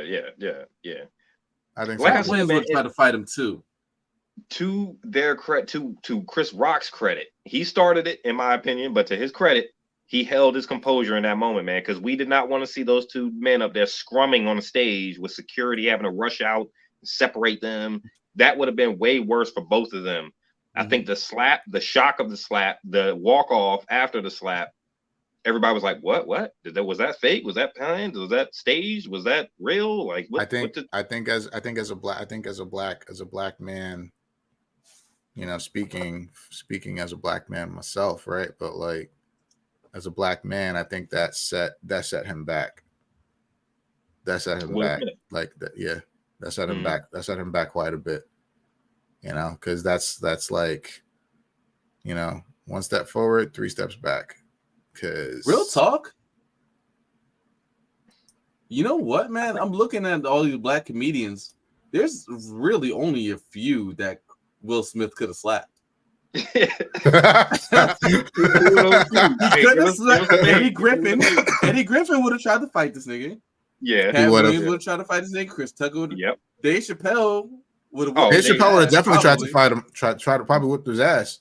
Dave wouldn't have had to fight him. Somebody would have rushed that stage and fought him for Dave, man. So speaking on that, would have tried to fight him. Cedric, really? Tracy Morgan definitely would have tried to fight him. I don't think Cedric would have tried to fight him though. Mm-hmm. I don't know, man. I don't think Tracy Morgan would have tried to fight him. Really? I think Tracy Morgan. Definitely would have tried to fight him. Before or after his accident? Wasn't Tracy Morgan the one that was in that bad accident? Yeah. Oh, I don't know. But I mean, Will Smith, that would have been real poor taste if Will Smith smacked Tracy Morgan, especially after that accident. Mm-hmm. That would have been I don't know what accident y'all talking about. He was like a bad car accident. Oh, if he'd have smacked Donnell Rawlings. Oh, Donnell would have fought this nigga, man. Donnell ain't fought this nigga. Yeah. That's the I'm rich bitch. Do you think so? Yeah. Donnell would have tried to fight him. Yeah. Yeah. A lot of these I don't know. Hood, man. No, you know what? Maybe you're right. Maybe you're right. Because you can't embarrass me in front of people. That dude seems scrappy. Seems like Scrappy Doo. You remember Scrappy Doo? I'm looking at all these comedians, and in my mind, I have a scenario playing, and Will Smith smacked Paul Mooney. Yo, Paul Mooney would have fucked him up. Spears. Yo, Paul Mooney would have immediately like clocked his ass. Yeah, he'd have uppercutted this nigga. Immediately. Also, with any of these other comedians, would they have said a tasteless joke aimed at his wife that was unnecessary? You know what I mean? Yes. We don't know. We don't know. We know what I'm saying? That joke was totally a Chris Rock thing to do. We don't know if it would have been a Harry Spears thing to do. You know? You don't think all right, Chris Tucker wouldn't have. You don't think Eddie Griffin would talk shit about Will Smith's wife? I do. I think he would. Eddie Griffin, I don't know. Like I don't know if Eddie Griffin is that kind of comedian. One of the greatest black comedians that ever lived, in my opinion. We lost Patrice O'Neal. Right? If Patrice O'Neal was up there, no one is safe. He would have not only would he have said shit about Jada, he would have fucking went in on her. And then if Will Smith had the nerve to go up and smack that dude is like 300 plus pounds. See, we're also talking about the brand of comedy as far as what they're saying, but we also have to remember they were at the Oscars and it's the audience they were in front of as well. So maybe these same comedians would not have said the joke. You know, they would have not had their normal run of their normal jokes that they would have. I know. The joke was that bad. Real shit. I don't think the joke was that bad. It wasn't. I know. He didn't call his wife a hoe or a slut. It wasn't that bad, but it was tasteless and unnecessary. He said she was bald, which she was. But you try to get a room full of people to laugh at her baldness and try to make you seem. You try to put her down and up yourself. Think it was. You know what I mean? I think it was just based off of the. I guess you could say insensitivity about her alopecia, right? Which I didn't know about. I don't even know if he knew about it. Not a lot of people knew about it until until after, right? Like, and they Maybe tried to I make think- that a point of emphasis. I'm like, he might Hey, not have even. so that maybe- might have been a sensitive subject. Maybe right? Jada should have sat ass in the back so Chris Rock couldn't see her, huh? So I blame Why would Jada. I do that? My husband's up for one of the top awards, so I guess I'm your gonna ass be in gonna the get front. made fun of. I mean, Mike Epps but would that's whooped his ass. but that's that's Mike also Epps would have whooped his ass. Yeah. but that's What also if the he thing slapped about Bill comedy. Cosby? I don't know if we're saying that these guys would have whipped his ass. I don't know. Can they beat Will Smith? Will Smith ain't no chump, you know. Will Smith's yeah, I mean, it would have been a dude. scuffle. I mean, it would have Yeah. He'd have hit him back. I don't know if he like whoop his ass, but I would think like the thing is about comedy, right? Like stand-up comedy is like in general, like somebody's making fun of you. Like, I'm not gonna say like everyone out there and it has invited themselves to it, but like no one's really safe, right? Like it's stand-up, that's part of their job. That's part of their rhetoric, right? Like that's what they do. So I know. Like you said, Chris Rock was doing his job, right? He was doing his job. He wasn't making fun of just her. Like he was going after other people. Yeah. But you know, all he said to her is like, he's like, Jada loved you in G.I. Jane. That's all he said. Loves you in G.I. Jane. Because she was bald. Because she was bald. Just like the girl in G.I. Jane. I'm not saying saying you bald, you ugly, like you bald bitch, you know.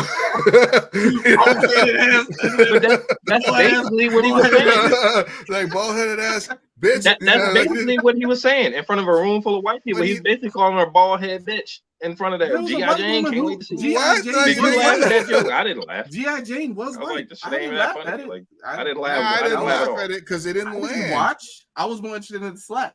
Right? It didn't land, but again, what happened immediately after? I definitely it's burned into my brain. You know,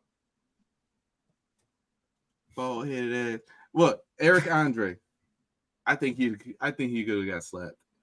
Eric Andre, he seems like unhinged to me, so he could have gotten slapped. He'd have been shot. I think he would have fought back. But it would have just been some unexpected shit. Like he would have like taken a shit on the floor or some shit. I don't know. Eric fucking unhinged as fuck. Yeah, he never made it up to. Yeah, he never made it up to Oscars anyway. He's a little. Nah. He's not on that list. Yeah, he can't get in there. you Eric Andre, you like C list. You know what I mean? You ain't A or B, bro. You gotta be A or B to get in here. Eddie Murphy would have fought him. Eddie Murphy would have fought him, but I think Will Smith would have known better. Yeah, he wouldn't have slept. Yeah, Eddie Murphy. Arguably, Eddie Murphy's higher tiered. Higher tier, yeah. At least comedic tier than. No, even acting. No, not acting, but comedic tier. He's higher comedic tier. Anyway, yeah. Well, all right, guys. I am gonna go. We're almost at 3 hours. Yeah. It's one of the shortest ones yet. So yeah, the whole last segment was who would Will Smith beat? We don't have to who end it there. And now that they deserve to get slapped. Mm-hmm. That's the other thing. All right, guys. Well, good cast. Yeah, y'all. All right, y'all. I'll check y'all later. It's like, got any final thoughts? We talked for another 35 minutes. My final thought was, I don't think Will Smith would have slapped. That's a good segment. I like that shit. Will Smith would not have slapped? It would have slapped. Man, that's funny. My final thought is that I'm yeah, guys. I'm trying to give credence to the theory. Thanks for joining us. Thank you, fellas, man. Appreciate it, man. All right, y'all. Y'all be good. Peace. I know, right? Hey, look, I'm about to hang up. We didn't work on the outros, but yeah, we out, guys.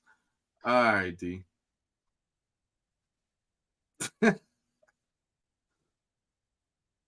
Good cast. How do I turn this shit off?